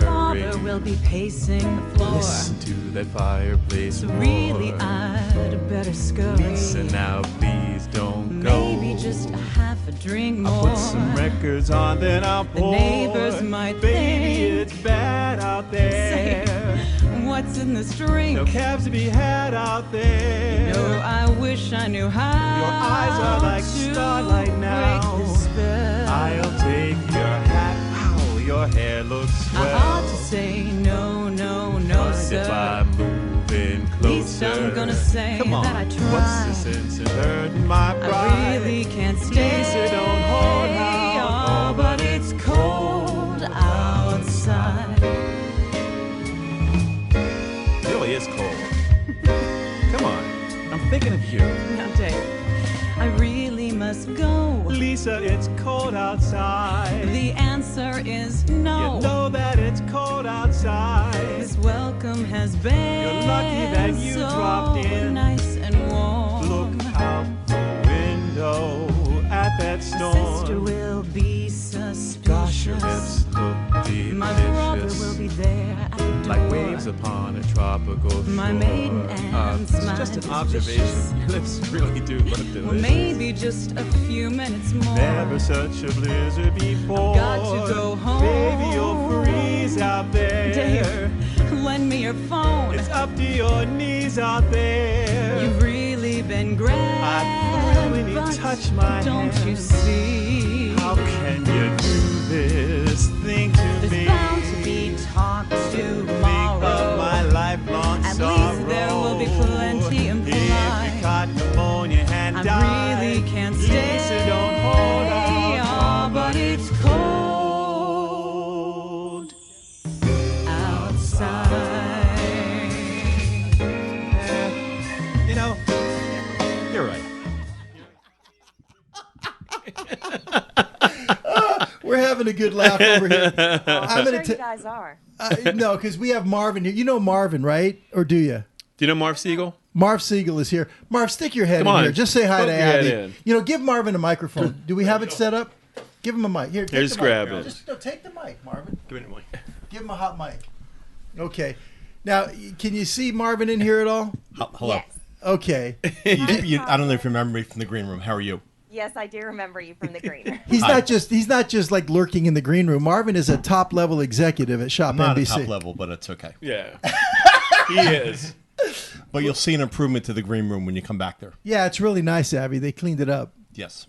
Yeah, it's a nice layout. My other now. capacity is vendor relations, so it looks very nice there now. Excellent. So you'll enjoy it. Yeah, but anyway, that was a brilliant classic film zone, Abby. That video was amazing. And let me tell you, Lisa, she is one of the reasons why I wanted to get into TV shopping. That woman is elegant. She is. I mean, 100%. She's and amazing. that video is just wonderful. So I'm so glad that you did it. Thank you. That we could share We had a lot of fun. Now, Yeah. question, Dave, did you have any feeling or sense? You figured out that's where I was going with this, didn't you? Or did you Not not? the whole thing. No, I mean, when he started talking about Baby It's Cold Outside, then I thought maybe you had it. Okay. And then I was like, I'm not going to say that I did it because I didn't want to be like obnoxious. Okay. So, yeah. You didn't want to be obnoxious? Right. Okay, that's a switch. But anyway. Nice. That's usually Marv's Oh. job. That's usually Marv singing No, me. come on. Listen, I was having fun on the air with you tonight. Oh, we had a ball. Because you like to kibitz, Yeah. you know, and that's part of it. But so tell us the story now. What was that all about? This whole you and Lisa doing this thing? I mean, Well, what had happened was we did a video for one of the songs that we did for a host CD. I went to QVC in 1995, and I was talking to different people, and I learned that there were a lot of people there that could sing really well, and I thought that a host CD would be very successful. So we did it, and then this is the second time we did it, and they decided to do a video of Lisa and me, because we were fabulous friends and still are, to Baby It's Cold Outside, because I picked that song for us. And they shot it and did it and lit it, and we did it in 2 takes. So it could be better, because there's a lot of mistakes in there, but we did it in 2 takes. I like it when That was you touch your hand and go, ow. Yeah. I liked your personalization of the song too.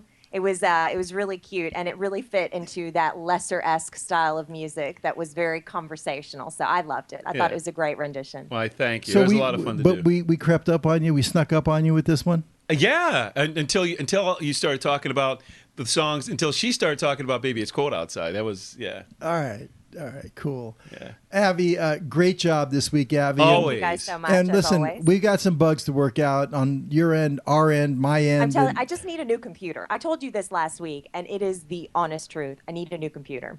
All right. Well, Shop NBC has some great electronics. There you go.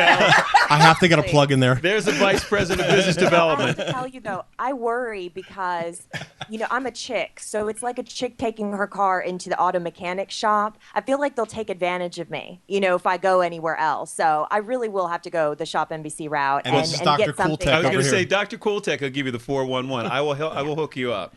Please. Thanks, Abby. Thank you guys so much. All right, right, Abby. Have a good Bye-bye. night. All right. Well, that was fun. It was fun. That was a gas. The Classic Film Zone. And, the funny thing is the whole format of the show, I used to do like 45 minutes because I love the old movies. I mean, I think you can tell. Right, Okay. yeah. But then we changed it up where we were going to just make the Classic Film Zone like maybe a 12-minute segment. Then Abby, we brought her on the team because she loved doing it. Right. And so now it's kind of being blown out again to 30 minutes. But that's okay. I mean, as long as you're into it and the people out there are into it, it's part of the Chilling with Larry Megan thing. We have to get a little classic film in every show. Well, it's awesome. I really enjoyed it. All right, listen, let's do another quick call out here. Let's get some more entries in the drawing. We're going to give away a $50 dinner for two, or $50 gift card, I should say, to California Pizza Kitchen. So this will be your second entry. You get 5 minutes. You send in an email to contact@acorn.tv. You want to put the secret word in the subject line. And the reason we do the secret word, Dave, is because they have to tune in to watch the show to know what the secret word Right, is. absolutely. Okay. Excuse me, I'm going to go make a phone call. Here, I'll be right back. Well, you want to? He's going to call in. You want to call? The joke. I got it. All right. But anyways, go ahead. Send in your emails now. This would be so you get a second. And anybody who just joined the show now is only going Right. to have their first one in. So if you're staying with us throughout the show, you could have 4 or 5 entries every Right. time we do a call out. So again, the secret word tonight is king, in honor of our guest, Dave King. He is the king. And so therefore, you're going to put king in the subject line. Oh, and by the way, I didn't mention it, but remember, in the body of the email, you must put your first name, last name, city, and state. In the body, name, city, and state, okay? We don't need any phone numbers right now. We don't need your address right now. We ship out all the awards every week, all the prize. We've given away 3 watches. We've given away movie tickets. And here, this is, well, I've got it up here. We'll get it out later. But anyway, let's have those emails come in. I saw a message there, Ronnie, about the phone calls. What was that saying? Pamela is still on hold. Pamela, are you with us? Pamela, are you there? Okay, I guess not. In any case, is there something wrong with the phone? No. Okay. Anybody who wants to call in and talk to Dave King, you see the numbers right there on the right below our player there. The studio number is a 310 number. 310. We got a call coming in now. I hear it. 734-8548. Or if you have video Skype, we can put you on a split screen with Dave. And that's, you want to Skype to Acorn TV. Or you want to ask me a question, I'll play along. All right. So we're going to have some emails rolling in here. So another entry. Now, where we left off with you, Dave, you're now over there at QVC. You said you answered an ad. I did. There was an ad in the New York Times. Because what they do now is they go with open auditions. But at the time, they just did auditions here and there. And so I sent them a demo reel and an acting demo reel. Of your soap opera stuff. That's right. And some commercials, maybe. And some commercials. All right. And so they invited you to come down for a live audition from that? Correct. And, of course, from New York, it's about an hour and 45-minute 2 hours, drive. Yeah. When I did some shows down there, I drove from Brooklyn, and it was about an hour and 40, but I was driving at like 2, 3 in the morning. It was wide open on the Turnpike. I hated driving on the Turnpike. Yeah. Did you ever? Jersey Turnpike. The Jersey yeah. Turnpike. Hey, big trucks, a lot of big trucks on there. All right, so you went down there, you auditioned for it. Did you get it right away, or no? It takes a little time. Usually, you go for the initial audition. Somewhere in the neighborhood of 6-8 weeks, you get the offer because they bring you back and have callbacks and all that. All right, so you got the gig, and that was in 1995. 95, and then you stayed there for about 13 years, 14. 14 years, and then what? You just had enough? No. It was. I had wanted to go to California. Well, I said since I was 9 years old, but there was an opportunity for me to go to California when there was a contract issue with QVC, and so we decided to part company, and so I moved to California. Well, it's interesting, Dave, because it sounds to me like what you did is kind of reverse of what goes on in this business, because it seems like a lot of people, get into home shopping thinking it can lead them to acting careers. Right. It seems like you kind of were starting on your way of an acting career, and you said, you know what, let me go to home shopping. And you left the acting to go to home shopping. Or did you really never left the acting? You just... Technically I left the acting. What's interesting... excuse me. The acting world doesn't even know home shopping. I mean, if you stop and think about it, in the world of home shopping hosts, all told, since 1986 when it began, yes, or 83, that's right. There've been like 300 total hosts, all 3 networks, at least. Out of that group, with the exception of Mike Rowe.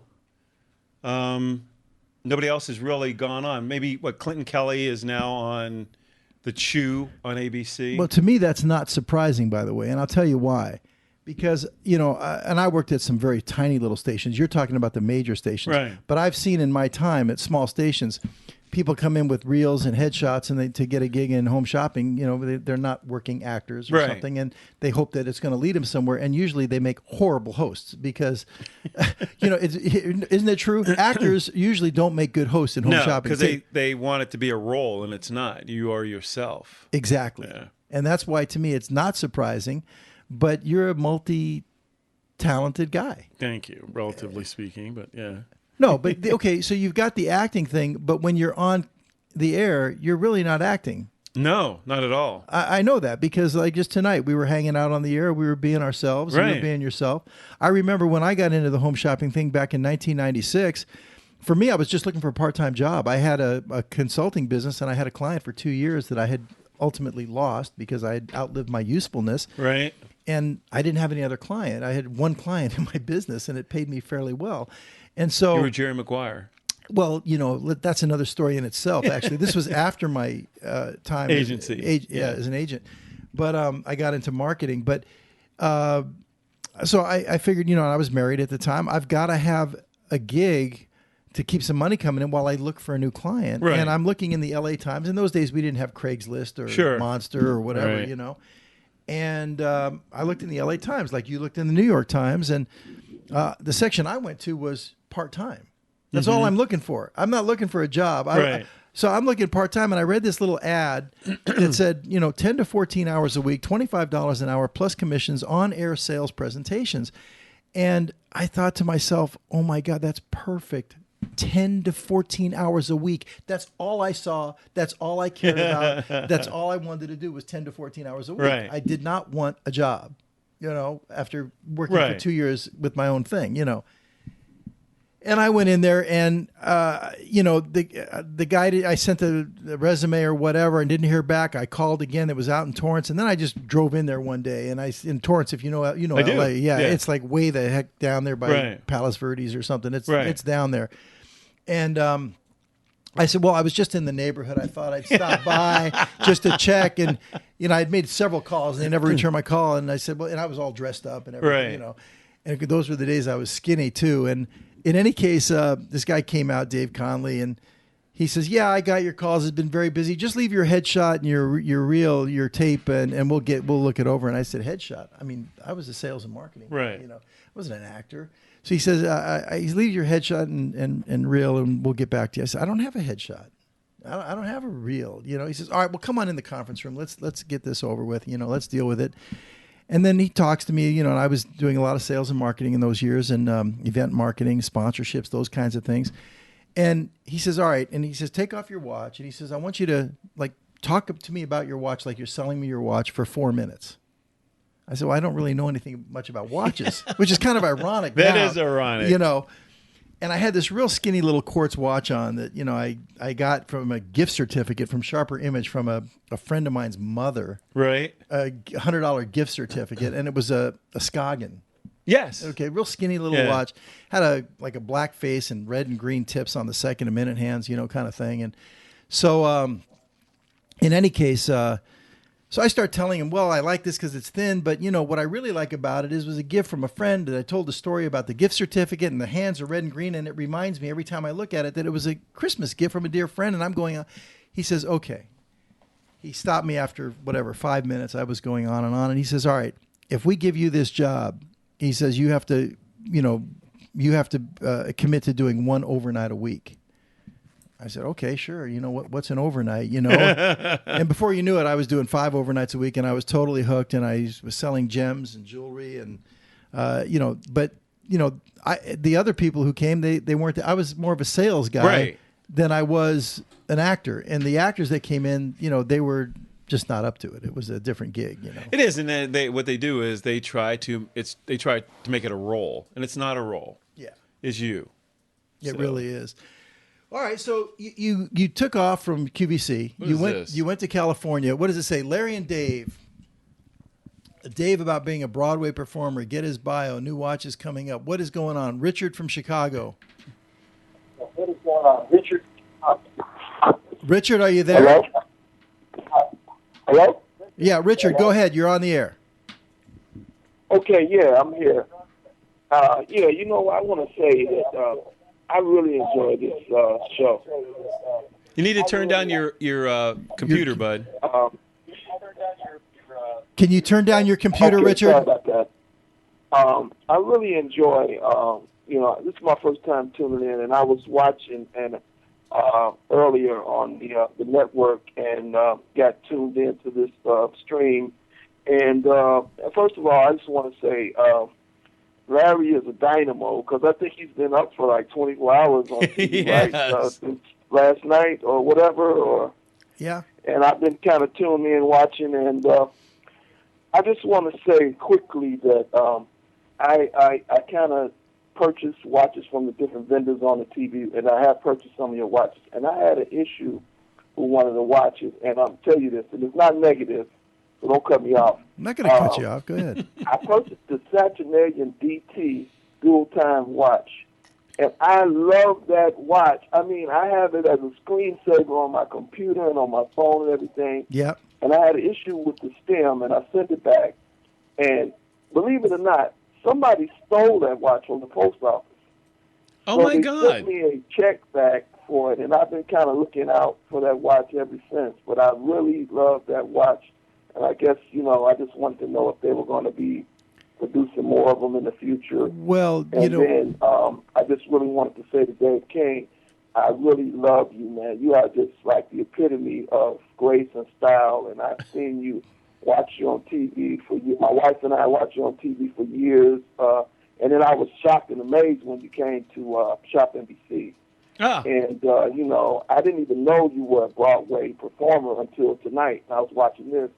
And I just wanted to say, man, you like the epitome of style. And you have really just that demeanor. It's just, you know, just a beautiful demeanor. And I really enjoy every time. I always watch to see when you're coming on. Oh, man, you you're know, so I nice. just, you know, it's like, I don't want to say a role model, but like really a real positive image on TV. And I agree. I just really want to commend you for that. Thank you, man. And hopefully you guys can lead me to where I can get that Saturnalia because I want to get that watch back. Yeah, here's what I would recommend. What you want to do, Richard, is you want to call Simon at yourdreamishere.com. Okay? You got that? Okay. Simon, his name is Simon. Let me write that down. His website, yourdreamishere.com. He's a friend of ours at Sterling. He's been with us since day one. He's a friend of the owners. And if it's in our vault, he can get it for you. You let him know that Larry sent you, and he'll give you the best deal he can. I mean, he doesn't have value pays, I can tell you that. But he'll take care of you. Well, that's not a problem. And, Yeah, you know, I look on the other websites. And Yeah, go to Your Dream Is Here, but the word is spelled with a Z, I-Z. Oh, it's important. Okay. Yeah, Your Dream Is, I-Z, here. Oh, okay, let me correct that. yourdreamishere.com. Go to their phone number. You'll find it. The owner is Simon. And tomorrow, if you're going to reach him, you got to reach him in the morning because once it hits about 1 o'clock, you won't be able to get him till Monday. All right? Okay. All right, that bro. sounds like a plan. Hey, Richard, and, listen, You know, thank I'm you. going to tune into this show in the future, and I Dig really it. enjoy it. All right. Thank you, man. Dig it. And Richard, thank you for, jumping over from Shop NBC to follow us over here to Yeah, Acorn. That appreciate was it. really cool. Take care, man. Thanks a lot. You're welcome. Thank you. Bye-bye. And by the way, that brings up an interesting point. We still got about 40 viewers with us, Dave. They're hanging in with us real good here. They want to get that free dinner, I think. But that's okay. We don't mind it. I love doing it. I enjoy it. But if you're watching the show right now and you haven't already clicked and liked our Facebook page, please do that. Help us spread the word. Over on the right side of the player on the website, you'll see the little Facebook button. Hit it. It takes you to our page. Be sure to like the page. Hit the Twitter button. Follow us on Twitter. We put out show alerts, who's going to be our guest, and and when the shows are going to be on and so forth. By the way, next week in the same time slot, I got Paul Deasy coming in. Okay. So Paul, now here is a fact. Okay. Paul is not watching us right now, but if you say to Paul, "Who's Dave King?" he will say, and I quote, "He's my brother from another mother." And we've been doing that for 15 years. Yeah. So I got because we're both from Pittsburgh, both went to Penn State. That's cool. I Yeah. didn't know that, but Yep. I'm very excited to have Dave King and Paul Deasy back to back. You Yeah. know, and here's another thing. I don't know if we're going to be able to hook it up, but Paul told me that next Thursday night when he's going to be here in town, his wife Judy is going to be in Knoxville On Jewelry TV. On Jewelry TV. Yeah. Now we have so happens we have an Acorn TV correspondent now that lives in Knoxville. That's exactly right. So we might be able to That pull would a be little. awesome. We might be able to pull a little thing and kind of work something out I'm special. trying to think what time I'm on next week. Because I love to come by and just hang with Paulie and just to tease him. Oh, I would love to have you. Yeah, You so know? maybe we can do that because I have to go to Vegas for the CES, but I will be back on the 12th. Well, another that's time. that's so cool of you, Dave. Yeah. You know, I appreciate it. Yeah. And then the week after, we're going to do a special photography show with Tim Temple for Watch Photography. We've had a lot of people send in pictures, and a lot of guys out there, Dave. They like to take pictures of their watches, and they can send them. We're going to use their pictures, have them on the phone, and they'll say, I use this camera and this lens, and that kind of a thing. The following week, on the 26th. I just confirmed today with Skip Conley. Skip's great guy. And he wants to talk about the old days. And Skip Yeah. likes the old classic films too. So that'll be kind of fun. And then the following week on the 2nd of February, I'm really excited about this. Connie Kunkel. And oh, God. You talk about a performer. Well, now that is a performer. Connie has a beautiful voice. Oh, my God. Yeah. Phenomenal. Tremendous And voice. I wanted to do a host CD, and I still do. With Shop NBC, Yeah. and then have Connie and I do a duet. I mean, I really want to do that. Yeah, I mean, she can sing. She can sing. She can sing. And what I love about her the fact that she can sing, I used to have a girlfriend in New York, and we're still friends to this day, and she actually was a nice little singer. She has a nice, pretty voice and everything. But if I asked her to sing something, it would be like, it was like pulling teeth. Right. You don't want to say, forget it. With Connie, it's like, Connie, you want to say, I know. you don't have to twist her arm for No. a second. Yeah. You ask her to sing, it's like, right now. Yep. She'll, at the drop of a hat, Connie will drop and sing. I love that. I love her. She's fabulous. Yeah, so she's going to be coming in on the 2nd. So, so the next 4 shows we're kind You're of set. Yeah, but stuff can happen because Shop NBC is like the schedule sometimes is fluctuate. It's kind of fluid. It's kind of a fluid situation right now with the schedule. But if things hold up, this is the way we're lined up for the next 4 weeks. All right, so you moved to California. You're now pursuing acting roles and gigs.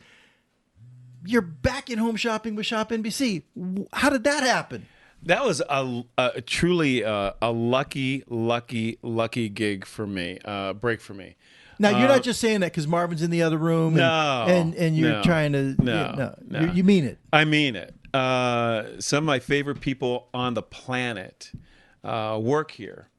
And my boss, Paul Kelly, who is absolutely one of my favorite people on the planet, we've been friends forever.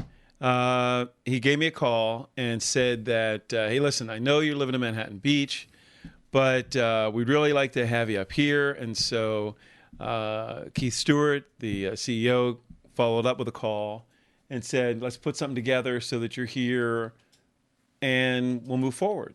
And so that's exactly what happened. So I'm so lucky. But they never said to you, we want you here, Dave. We want you to move here. They did not say those words. Because they know that your heart wasn't in moving here. Those words, well, they won't. I don't think they'll say those words because I'm not moving. Right. You like your life out there. It's always going to be Dave King 90266. Just saying. Okay. Manhattan Beach, I'm done. I'll tell you what, a lot of people who come to California or LA area, I spent the first 49 years of my life in LA. Right. I'm the original I love LA kid, and I still love LA. But a lot of people who come there, they say that they instantly felt like it was their home. That it felt more like home than anywhere else to them, and you hear that a lot in LA. For me, honest to God, Larry, I would fly out there for a gig, an audition, or whatever, and I would vibrate like LA. And when I decided, I was moving there, I knew I wanted to live initially, I wanted to live in Beverly Hills. Here's why. So I grew up in Pittsburgh. Everybody goes, throws grief at Pittsburgh. And then I lived in New Jersey and they throw grief at Jersey and all that. And so I said, finally, I'm going to live in a town where no one's going to be able to tease me, right? And so I'm going to move to Beverly Hills. But as time progressed, I really decided I wanted to live by the beach. And so I figured Santa Monica. So I went to Santa Monica first, and it was fine, but it didn't feel beachy. Then I went down to Venice, which was too beachy, and then, but then when I got to Manhattan Beach, the angels sang, the sky opened up, and I was like, no, and I'm done. And so I moved there, and I love every second. Do you ever go to Norma's? Yes. Yeah, Yes. well, that's in Hermosa. Yeah. That was one of my favorite breakfast spots. Yeah. Yeah. Oh, I ate it at Uncle Bill's Pancake, and I just took my mom to the Kettle Now, yesterday. Uncle Bill's, isn't that by Redondo? No, Uncle Bill's is right there in Manhattan Beach. What's the place that's like bordered Redondo that's maybe a block or two from the beach? It's a little breakfast spot. No, I can't remember now. We used to go there, Lori and I and Phyllis and Joel. We'd go there, and I can't remember the name of it. Right off of Esplanade. Yeah, I don't know. No, okay. But it's just a different lifestyle. It's laid back. It's everybody works out all the time. You eat right, get tight. I mean, it's great. So I love it. now, is your spot right on the Strand, or are you like a block off I'm the a Strand? block off the Strand. You're a block off the Strand. Yeah. You got your eyes on some properties on the Strand? that Oh, Lord. Yeah, from your lips to God's ears. Because, the price probably doubles from one block off to right on. Oh, no, it quadruples. Does it really? Yeah. It quadruples. Get those with the big glass windows Yeah. from floor to ceiling, maybe? Yeah. Is Oh, that- but they're so sick. But yes. Because you always send pictures like right on the Strand. So Yeah, I'm because thinking- that's why I'm just a block away. So I'm thinking like, is that Dave's spot? I'm thinking. No, I sent pictures from my place too. Oh, did you? Okay. Mhm. All right. Yeah. All right. Well, really cool. So tell us now, Dave, real quickly, if you could, or if whatever you got in your back pocket here. But I know you're pursuing the acting thing, but what's in the hopper right now? Are you on something right now? Or you have anything that you're going for right now? No, what happens is invariably the minute I swear I get on a plane, an audition will come up. Oh no! So you have to miss it. Right. So today I could have had an audition for Parks and Recreation, which I love that show. I also had a gig on Revenge that I couldn't do because I was here. Now I don't know Revenge. Is that It's on network? ABC. ABC. It's on okay. ABC. It's awesome. So and there's no way your agent, Cunningham's still your agent, is it? Right. No way they can kind of. Oh no, the show's the show, so it shoots when it's going to shoot. So, and Cunningham is my commercial agent. My manager handles the other stuff. Okay, is that like one of the big ICM or something like that? No, it used to be with ICM though when I was in New York. Well, but never in LA ICM. Oh yeah, well both. I mean, when you're with ICM, Now both. is Jack still alive? That I don't know. Do you know who I'm talking about? Yeah, I do. Jack Gilardi. Because Right. Jack and I used to be Right. pretty good friends. But I very left, good friends. when I went actually. to QVC in '95, I stayed with ICM for 5 years, and then finally they said, "Look, you need to leave there, or we're gonna, part ways." So we parted Well, ways. you need to leave there because I couldn't act. Because contractually at QVC, you're not allowed to act. Oh, so QVC said you have to leave there. No, ICM said I had to leave QVC. Oh, I got you. Yeah. Okay. So I left in 2001, something like that. Left ICM. Yeah. Yeah. Okay, so now you just have your manager handle. I'm a You don't- manager. You don't have to deal with the politics of creative artists or I ICM don't. or any of No. that stuff. All right, that's cool. So right now, I mean, because I think Mike had said something to me about, is it Criminal Minds? I or did a so- Criminal Minds that aired. I did a Chuck. I did Party Down, and I did the event all this year. Now, I have a good friend. In fact, he told me he'll do my show. He lives in Hawaii. Maybe you're acting, you've come across him, okay? But we grew up as kids together. We played basketball and everything, and he does a lot of character parts and everything. He's had his little day in the sun, and I think he's going to do some more. But you know Branscombe? No. Branscombe Richmond. Mm-mm. He's played Indians, Hawaiians, Filipinos. I mean, That's he awesome. does all those kind of ethnic parts. He's a big tall guy. We played basketball together. A lot of parts over the years. But he lives in Hawaii now, and we're gonna do a show, a call-in guest kind of Oh, that's situation. But we'll hopefully set that up maybe February or March or something like that. I thought maybe in all your travel. No, and I've never been to Hawaii. Well, you'll get there. I mean, will. You know, it's a fun place to go. For me, I'm one of those kind of guys that when I go to Hawaii, and it's been a while now, after like 2 days, I got to get back to the States. Wow. Yeah. Now, if I were, go to Europe or something, I could stay over there for Right. a year. I don't need to rush back to the States. But it's something about being surrounded by all that water. I start getting nervous. Oh, that's interesting. Yeah. I mean, it's cool, for a few days. Right. But you start thinking about it. You're on this little dot out there in the middle of this ocean. I don't know if you ever heard about this, but I'm in the minority on that. But it's fun for a couple days, but you might like it for a few weeks. I don't know if I like. I mean, my thing is, I love the Caribbean, but now that I'm in LA, I figure going to LA, going to Hawaii is the thing to do. And one of the nice things I do love Cabo though. I've never been to Cabo, but Okay. one of the nice things, they don't drink the water down there. But anyway, one of the nice things about the stretch of beach where you are, that I've always liked about Manhattan Beach, it's clean. Oh, absolutely. It's clean. It's not a dirty beach at No. all. I mean, the sand is white. Yep. And for whatever reason, I guess they just don't have garbage in Manhattan Beach. I don't know what They it do. is. They're really stringent about everything, and they're really all over it, and the cops are everywhere. And No, but it's nice. But I like it. Yeah, it's a clean beach there. I love is. that stretch where you are. I know the stretch where you are. And of course, they play a lot of pro beach volleyball tournaments down there. And, in my days of, sports marketing, when I was at Pro Sports and Entertainment, and then later my own consulting agency, Megan Management Group, I was actually a consultant. I was on the advisory board for the Women's Pro Beach Volleyball Tour. Oh, man. Yeah. And I was their sponsorship Right. consultant, on the, WPVA. I don't know if you know Linda Chisholm and her mother Doris Chisholm. I don't, but I know the name. And Yeah. and that's what I love about that. There's so much going on in this little enclave of Manhattan Beach and Hermosa as well. I mean, in terms Yeah. of that volleyball thing, it's great. Yeah, so that's a really nice stretch, and I remember they had a lot of tournaments down there. They Yeah. do. I told my brother the first day of the six man, which is there's 240 teams of 6 people that in this tournament that compete for stuff, and it's like zillions of people. And I told my brother, I'm never moving. Who do we have up here? Okay, somebody's on the phone, I guess. It's John from Seattle. Are you with us still? John, are you Yes, still? I am. All right, John, what do you got for us? Welcome to the show. Thanks a lot. Hey, you guys are fascinating. This whole show tonight's been really clean. I really liked Abby's little contribution there. More than a little contribution. Yeah, nice contribution. But it's funny you should say that, really clean, because I think we've had more technical difficulties tonight than we've had in the last 3 weeks combined. Oh, but she's engaging, man. She is. Real good addition to the show. No question. Anyway, I have a comment and then I have a question. Sure, go ahead. I agree with Larry, Dave, that you saved the TTV tonight. Thanks, bud. And I just enjoy the way you host whenever you do any spot. You could sell me anything. The other host that I wish did more watches was Heather Hall, because she really knew watches. She and does. I don't know why they put her off in the jewelry, or probably because she's gorgeous, but That she is. she really knew watches, and she could sell me anything. Well, she didn't So forget anyway- about them. She still does. She still knows the watches, and we'll probably get a chance to see her do some more watches. I agree. 'Cause you're right. She's spectacular, and she is beautiful. So you're right. So that leads to my question.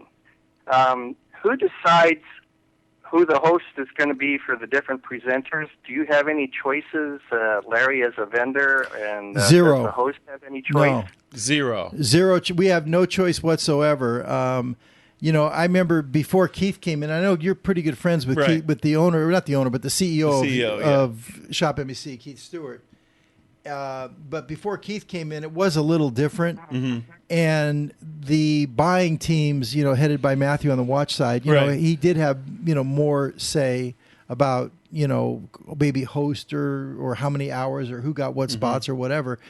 And I was never really in that mix anyway. But, when I think Keith came in, he kind of structured it so that, they're going to do what they're going to do. And don't even go there. Yeah. Don't even, you play the hand you're dealt and Right. just shut up about it. That's the way it is. There is no one that just sits back and says, you will do this. The show comes out from the planning department, the list of shows, the schedule, and then there's a wide array of factors that go into who does what. But the hosts don't have any say, nor do the vendors. Now, one thing I do notice though is that it seems like I think it's fair to say that certain hosts have certain they gravitate towards certain product categories and vendors and things like that, and so they team them that way. Last night we had Kendi. Kendi does quite a few watch shows. She does. And Kendi she does is well with fabulous watches. on the watches. Today was kind of unusual that we got Connie, because Connie doesn't do a lot of just straight watch shows, Right. and she did a fabulous. I mean, really, Connie did a fabulous job. And, you know, personally for me, Dave, nothing. I mean, I love working with you, but honestly, I like working with the females. Now, seriously, I'm I fine do. with that. No, I do. I mean, I love working with Daniel Green. I have good chemistry with Tim Temple. Right. I love working with Sean Wilsey too. I love working with you. But I don't know. I like working with the chicks. It's different. It is. I like working It's a with different Candy dynamic. or, you know, Allison, whoever Mhm. it happens to be. It's just, I don't know. It's the male female thing. I don't know. What's great, and I think you would agree with this, is that the majority of the hosts do a great job. So I hope that they don't give you a disservice anyway. Do you a disservice with regard to your the watch presentations when it's not the people that you like, when it's not Heather anyway. You know, I used to like working with Kimberly Wells. You know, before she's like kind of like the dedicated Suzanne Summers She host is now. that. Okay, She is that. But Kimberly used to do a lot of watch shows, and it was funny because last night I worked with Kendi, and Kendi was saying that I kept hitting her on the arm and she was going to get bruises. You know, and I didn't even realize I'm doing it. I told her, well, you know, it's funny you should say that because Sid Charisse used to say the same thing about dancing with Gene Kelly. You know, she would, after she danced with Gene Kelly, she goes all bruised up. You know, but when she danced with Fred Astaire, there was no problems. You know. But Interesting. Gene Kelly, Pittsburgh. yes, he had a dance instructor. And I mean, Yeah. you know, I should have Gene up here because you know he's up there for me. But you know, the thing I was getting at is I'm hitting Kendi on the arm and all that. But with Kimberly, she's very physical. Oh. Yeah, Kimberly is a physical host, and I loved it. No, I'm serious. Kimberly would be like, she hits you on the arm. Right. She's like, you know, I mean, she wants to beat you up. Okay. And I used to love working with Kimberly for that reason. She's a physical girl. That's great. She is. She's Yeah. fun. What else you got, John? Anything else? Just one last comment, and then I'll let you go. I know you like working with the ladies, but some of them talk so much and so fast, and this is just me. So I know a lot of the guys, especially the watch geeks, like the ladies, working with you, but some of them talk so fast and so much chatterbox that I can't take anymore. Well, I have to turn it off. Yeah, well, you know, you could always turn the sound down, I suppose. But, you know, listen, you know, to each his own. I mean, there's going to be some you like and some you don't like. And I'm sure there's plenty of, you know, people out there that can't stand me out there, too. You know, I know that. Hopefully there's going to be more that like you than don't like you. I think last night, you know, I was so geeked up. Really, it must have appeared like I was on something or whatever. But I was so geeked up for this ceramic tourbillon. Right. And Kendi, you know, we launched it right at the stroke of midnight Eastern, of course. And I mean, I just came out of like a cannon, like I was shot out of a cannon, and I was, flying out there. So I must have been talking pretty fast myself, John. Hey, it was great because you talked me into 2 watches. I'm the guy that bought one of each. I sent you an email. Oh, awesome. I couldn't decide, so I said, I had a coupon, so I was able to get them pretty inexpensive. And you know, I saw that. I saw on Watch Geeks, some of these guys had some kind of a discount code, and they could go there and either you have the customer service rep add it in, or they could do it themselves. And that, what was it, $578 came down to like $491. Wow, that's awesome. With a Shop NBC $494 discount. with shipping. $494. Okay. For a $578 watch. That's awesome. Which was already very savvy shopper. Yeah. Well, okay, John, thanks for calling in. Thanks for supporting the show. I think we're getting to the point now where we're getting ready to wind it up and, you know, give a winner, give a gift card away. But, all right, thanks for the time. Thank you, John. Thank you for the Happy New Year, participation. bro. Yeah, really appreciate it. Bye-bye. All right, Dave, I think we covered it. You know, I didn't play your clip from Dr. Cooltech, but which we still could. But what is that all about? Well, what happened was when I left QVC, I was contractually limited to what I was able to do in the world of home shopping. Really? Yeah, for a year. It was a year. Okay. Yeah, for a year. So I came up with this idea of bringing electronics to morning shows around the country. Okay. And so Rick Domeyer, Bob Bowersox, Dan Wheeler, and I are out to dinner. Okay. And we're sitting around, and I said, "Hey, listen, I got this idea," and I had contacted Samsung, and they were into it. I would take some of their products around, and I said, but I just don't want to be like, Dave bringing electronics. Like, we need to create this persona. And so how about, there's Mr. Gadget. How about Mr. Electronics? Or we're kicking it around, and we came up with, I'm trying to think, Wheels came up with Dr. High Tech. And I said, no, Dr. Cool Tech. So that's where Dr. Cool Tech came from. Are you still doing it? I still do. You do? I do. I'll do it on December 11th from the Consumer Electronics Show. All right. As long as we talked about it, I think it's only a couple minutes or 3 minutes or something like that, right? The clip? I don't know. Well, I think I got it. I don't know where I got it. Anyway, let's go ahead and run it. I didn't send you anything. No, I know. I know Okay. you didn't. We didn't have a chance. I know. I've been so busy. You have no idea. Anyway, let's take a look at that, Ronnie. Dr. Cool Tech, this is another gig that Dave is doing. Hopefully he's making some money at it. Unlike my thing here where I'm just spending money, but that's okay. We're having fun. Let's check it out. Dr. Cool Tech, Dave King. Can you believe we're already back to that time of year? Dads and grads, whoever you're buying for, you're going to want to get something on a budget, of course. Great stuff. Dr. Cool Tech Dave King is here to help us out. Hey, buddy. Mitch, good to see you, bud. Oh, you're a dad, I'm a dad. Let's go grab some cool stuff. All right, let's talk about a brand new phone. First and foremost, we're talking about from Nokia. This is the Astound. So this is a smartphone. It's easy to use, really sleek, looks great. Set up the screen. You can actually have your social networking running across the bottom if you choose to. 8-megapixel digital camera built in there. Also comes with OB Maps. So the cool thing is Dad will never have to ask for directions ever again. Which is good, That's Mom. built right in. That's actually turn by turn, so it's going to be great for dads and grads. Cool. That's the first thing. Next up, we all have gift cards. How do we keep those gift cards in order? We do it with Swag. And the cool thing about this is it's an app. You go to swag.com. And Swag will keep them in an order for you. You can actually customize them and send them if you choose to. There are hundreds of stores that you can do that, like the featured stores we have here, like Gap. Oh, okay, neat. Gift cards, keep them all organized as well. And can you purchase gift cards on this? You can purchase gift cards as well as send them. Very, All right. very cool. No excuses now. None whatsoever. Then, of course, we need power to power those smartphones. This comes from Power Mat. What this is the dual power 1850. So you can actually power two, it's a backup battery. You can power two separate devices, an Apple device as well as any other device. Oh, okay. Thousands of devices you'll power with this one. It'll double your power.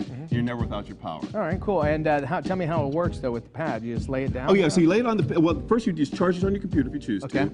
Or if you do get the power pad, you can go ahead and lay that on that as well. So it'll just charge it up? It'll just charge just like it's doing right now.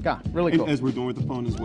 Next up, convenience. CVS Pharmacy does it like nobody's business. CVSphoto.com, you go right there, place your order for all the things you see here. You can do gift cards, you can do photos, you can do photo books, all that. And then about an hour later, go to the local CVS Pharmacy and pick it up. All right, now listen, kids, my kids, they're on every corner, so I don't want to hear. That's I don't right. know where No they're at. excuse. You can do it. All right, barbecue Even it. grill stuff as well as you can get speakers for a smartphone. Okay. This we were talking about before we went on the air. This is kinda coolest neat, thing ever. In an ocean of black bags, how do you find your bag? This you'll do with, this is Extreme Geek. All you do is you turn this on, and attach it to your bag. When they put it on the plane, it goes to sleep. When it comes back up on the carousel, it wakes back up, and it alerts you that your bag is here. And it does that with proximity, right? Yeah, 65 feet. Very good. Now, I put one of these on my boss. Right. Think about this. I know she's coming, right? So it's not a bad idea. And all this information, a whole lot more. We got links on our website, dailybuzznow.com. If you've not gotten anything for your dad or your grad, which I'm one and I have one, maybe we'll switch it out. You can go to our site, dailybuzznow.com. Dave King, thanks for joining us. Always a pleasure. And, of course, let's do some barbecuing with Let's do that, too. Yes, that's right. All righty. Let's jump right down to our 6-minute quiz answer. Here is the question. Who is quoted as saying, if you think you had a bad date, remember, it can always get worse. Well, that's pretty cool now, the Dr. Cool Tech, and we're getting close to the end of the show here, but the question I thought of, you said you had met with, Domeyer and Wheels, and of course... And Bauer Sox. And, when I was doing the shows at QVC, I only did like 3 or 4 of them, over the course of a year. They don't give you a lot. Right. But it would always be 1 in the morning with Dan Wheeler. I never got paired. I mean, I might have done a couple of gift segments during Christmas time, like a 6-minute segment, Sure. with somebody. But it was always paired me with Dan Wheeler, which... Nice guy, great guy. You guys guy. are apparently good friends. But Fabulous you said you friends. met with those guys. Now I see you on the thing. Are they involved in this too? Oh, not at all. No, I booked the gig. We're just trying to name it, just to create the They just brand. helped you come up with the name. Yeah. We're friends and Right. let us throw our 2 cents in. Yeah. Okay. All right. You still have contact with those guys? All the time. I was just with them, all of them. in October for my birthday. So you go back to Westchester? Well, that's because Jenny, my girlfriend, is there. Okay. Yeah. So, because she's still on QVC. Okay, so you travel to see her Right. periodically. Right. So like if you have to come to Minneapolis for Shop NBC, you might go there for a day or two and then come here? Yes, but more often than not, she'll come here. She'll come to Minnie. Right, but now she's moving to L.A., so we're good to go. And so she's not going to be with QVC anymore? She will not. Oh, okay. I Well- hope it wasn't a bad ending or anything. I don't. No, actually, well, she may be. But she's coming to L.A. no matter what. She may stay doing what she's doing. We're not sure. Okay. But That's she's it. All right. definitely coming to L.A. All right. Well, listen, we're getting close here to the end. It's been a lot of fun here kicking it with Dave King, and we finally got a chance. We were always going to go to Redstone's or go somewhere. Absolutely. I never could hook it up. We never did it. So we ended up doing it right here live on Acorn TV. Yeah. But I need a caller right now. Okay, we want to do one more call. Somebody is asking the.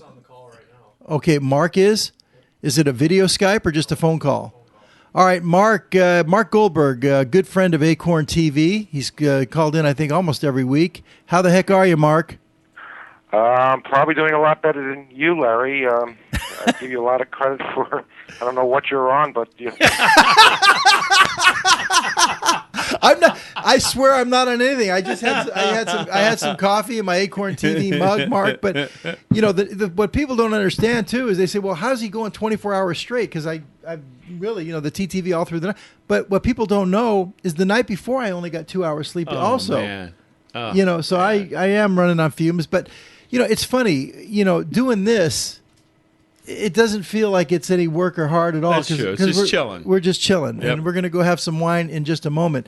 But go ahead, Mark. I didn't mean to interrupt you. No, I have to tell you, of all the shows I've viewed, Dave, this show is really hopping. And when you were doing that little dance on that video before, I went and I did a quick Google on Morse, and I wanted to know if he was still alive, and I saw that he's been quite active even to this date. And He's on Mad Men. Yeah. Mm-hmm. And Larry, the only thing I noticed for you was the changing of the ties during the 24 hours. Yeah, I usually do that. I switch up the ties. That way, if I'm watching back any of the replays, I can tell which spot it was, But by just changing the ties. But also, if I had a bad show, I got to get rid of that tie. And go with the lucky tie. Dave, what Mark does, he's a treasure hunter. Okay. And he's got a company. They go into the Caribbean, and they literally got millions and millions of dollars invested in this reclamation thing where they have divers that go down. Oh my goodness, I've read about that. That's astounding. Yeah, and he travels down there probably 25 times a year. I mean, how many times do you go to the Caribbean, Mark? He's in New York. Sometimes I think I'm just living there. You never know. I get the phone call and I'm on the next plane down. Yeah, so he's heading up this whole thing, and they're pulling stuff out of the bottom of the ocean, on these looking for buried treasure. That's awesome. It's quite exciting and brings out the pirate in all the young men. Oh, without question. And what was the movie that Matthew McConaughey did with Fool's Gold? Yes. With Kate Hudson? Kate Hudson, yeah. That's a pretty cute movie. Yeah, it was a cute movie. A good movie. Well, Larry, if we ever can get you back to New York and your schedule permits, we'll pop you on the next plane and I'll take you on a boat and you can have some fun. I would love to do it. I swear Carnival. I would love to do it, but I've said it before. You're not going to get me dipping down there, okay? But I'll go on the boat though. Okay. That is great, Mark. Thanks so much for calling in, bud. Hey, listen, it was a pleasure, and I really, Larry, this was the best I've seen. Well, I Forget appreciate the you saying technical that. problems. This was just wonderful. Yeah, exactly. I appreciate you saying that. But honestly, I think we've had more technical problems tonight than we've had in the last 3 weeks combined. But part of that is because I was tied up. I literally came from here, got out of that suit, and just had to run out here. I had no time to meet with Ronnie. Everything was messed up. But somehow Slick Dave made it work, Well, gentlemen, I want to wish you a very good evening, and again, just be well and healthy. You too. Okay, bud. you know what? Hold on, Mark. Before you go, I seeing here on the text, we got 29. How many? 31. 31. Emails. We got 31 in the inbox here. I need a number. Are you in the inbox yourself, Mark? Yes, I am. You're in the contest. We're giving away a $50 gift card to California Pizza Kitchen, one of my favorite spots. Hope there's one near you. But anyway, I need a number between 1 and 31, Mark. What do you got? Let's try number 14. All right, can we go to a camera 3 shot here, fellas? All right, Ginger, on my cue, I want you to use your down arrow key, and here we go. The number is 14. 1, 2, 3, 4, 5, 6, 7, 8, 9, 10, 11, 12, 13, 14. Double click it, Ginger. And give me a big view on that if you could. Can you go about 400%? Because my eyes are shot. Okay, scroll over. There it is. It's, there it is. Pamela Nash. From Maple Grove, Minnesota. That's close to here. It's not too far. Wow. Pamela Nash, congratulations. She's a local. Go ahead and send us to contact@acorn.tv your mailing address, and we'll get that gift card in the mail to you. And thank you so much for sending us an email. And Mark, again, thanks for hanging in there and picking that name. Hey, we're not very a transparent problem. here Just how we run this. You notice that? So no cheating. No. It's all fair. Well, anyway, great luck. I don't know, just quickly, Larry, before you turn off, I don't know if Dave, you wouldn't be aware. I produced a couple shows on Broadway, and when I did Bells Are Ringing, revival, I was thinking that, and boy, you would have been wonderful in that role there. Oh, that's awesome. No, I never saw Bells Are Ringing. I would have loved to have done it, though. Yeah. Anyway, enjoy and have a great evening. You too, buddy. Thanks, Bye-bye. Mark. It's awfully late back in New York. I mean, It it's is. 1 here, I appreciate so it's 2 that. o'clock there. Yep.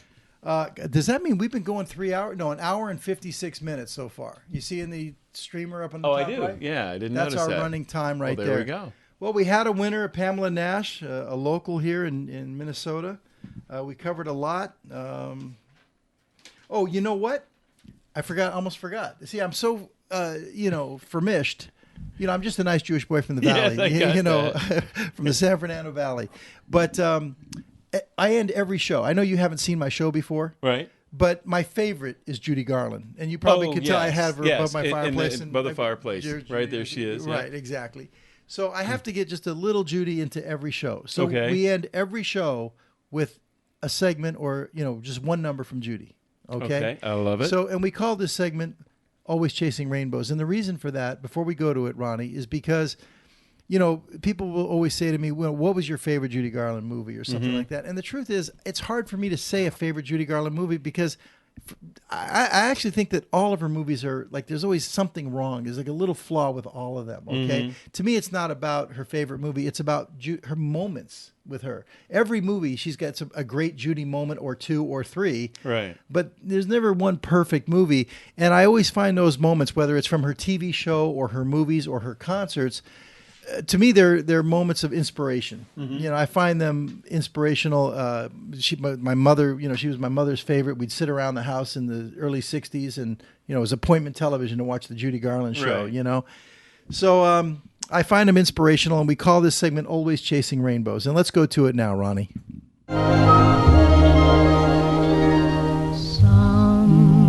Somewhere over the rainbow, way up. All right. Tonight, I found a song that she performed on her TV show. I believe is in 1962. So Judy would be 40 years old at this time. And like I mentioned, I love the young Judy. I've showed Judy in Mickey moments and all kinds I of love things. Judy and Mickey. That's yeah, great I've got a stuff. lot of it. But this is from her TV show, and it's a song that. A lot of people think that, they identify her with this song. I mean, there's a lot of songs like that, but really it's Stormy Weather. And, really the one that would be most closely identified with that would have to be Lena Horne. Absolutely. I was going to say that's Lena Horne. Yeah, without a doubt. Yeah. And of course, Lena Horne tore it up. And Right. I have you saw my, I don't know, you didn't see my collection. I'll show No. you after we get off the air. We came right in here.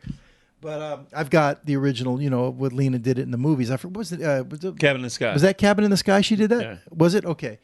And of course, it's pretty awesome. And Lena Horne is one of my favorites. God rest her soul, Lena Horne. But, if you didn't know that it was Lena Horne's song. Right.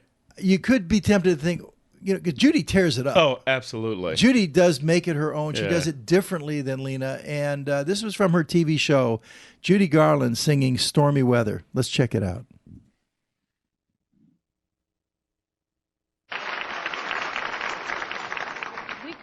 We usually end the show after such a happy show. We ended up on a terribly sad song.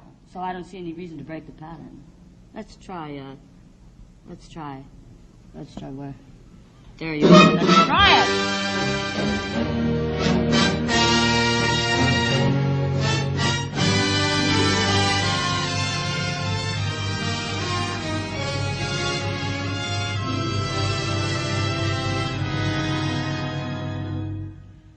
Don't know why there's no sun up in the sky. Stormy weather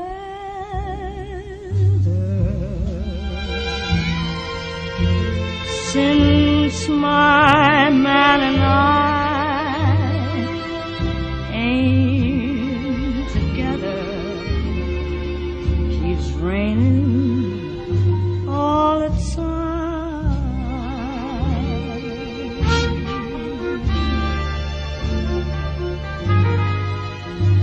Life is bare,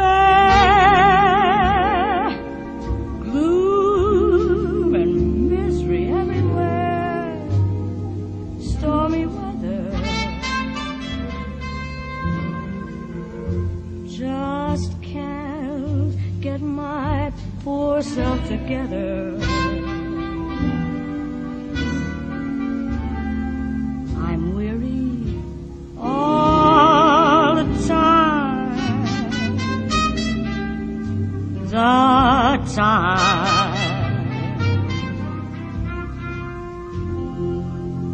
So weary all the time. When he went away, the blues walked in and met me. If he stays away, oh, rocking chair will get me. All I do is pray that the Lord above will let me walk in the sun once more. Can't go.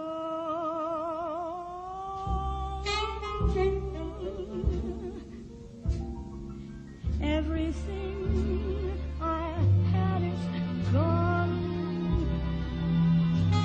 Stormy weather since my man and I ain't together. Keeps raining all the time.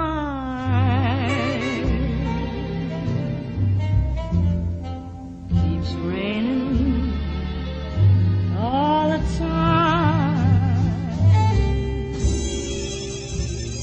I walk around heavy-hearted and sad. Night comes around and I'm still feeling bad. Rain pouring down, blinding every hope I had. This pittering, pattering, beating and splattering drives me mad. Love, love, love, love. This misery is just too much for me. Can't go.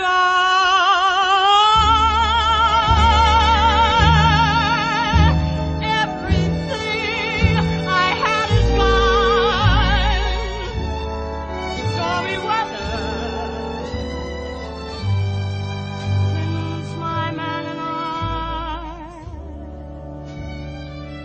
together keeps raining all the time.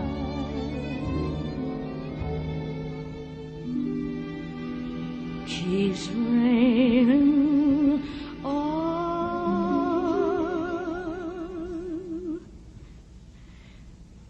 the time.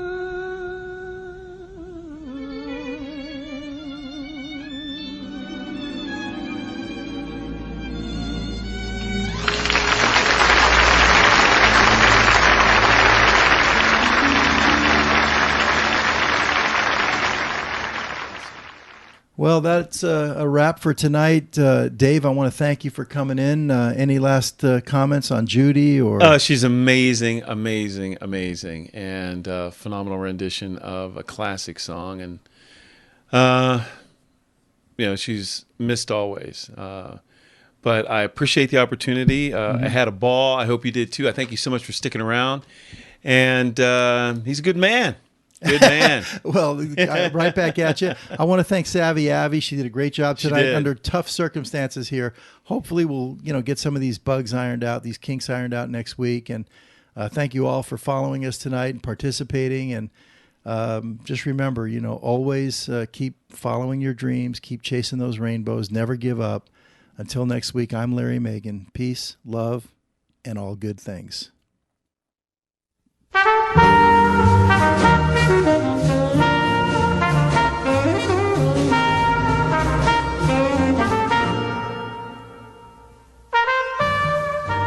Chill.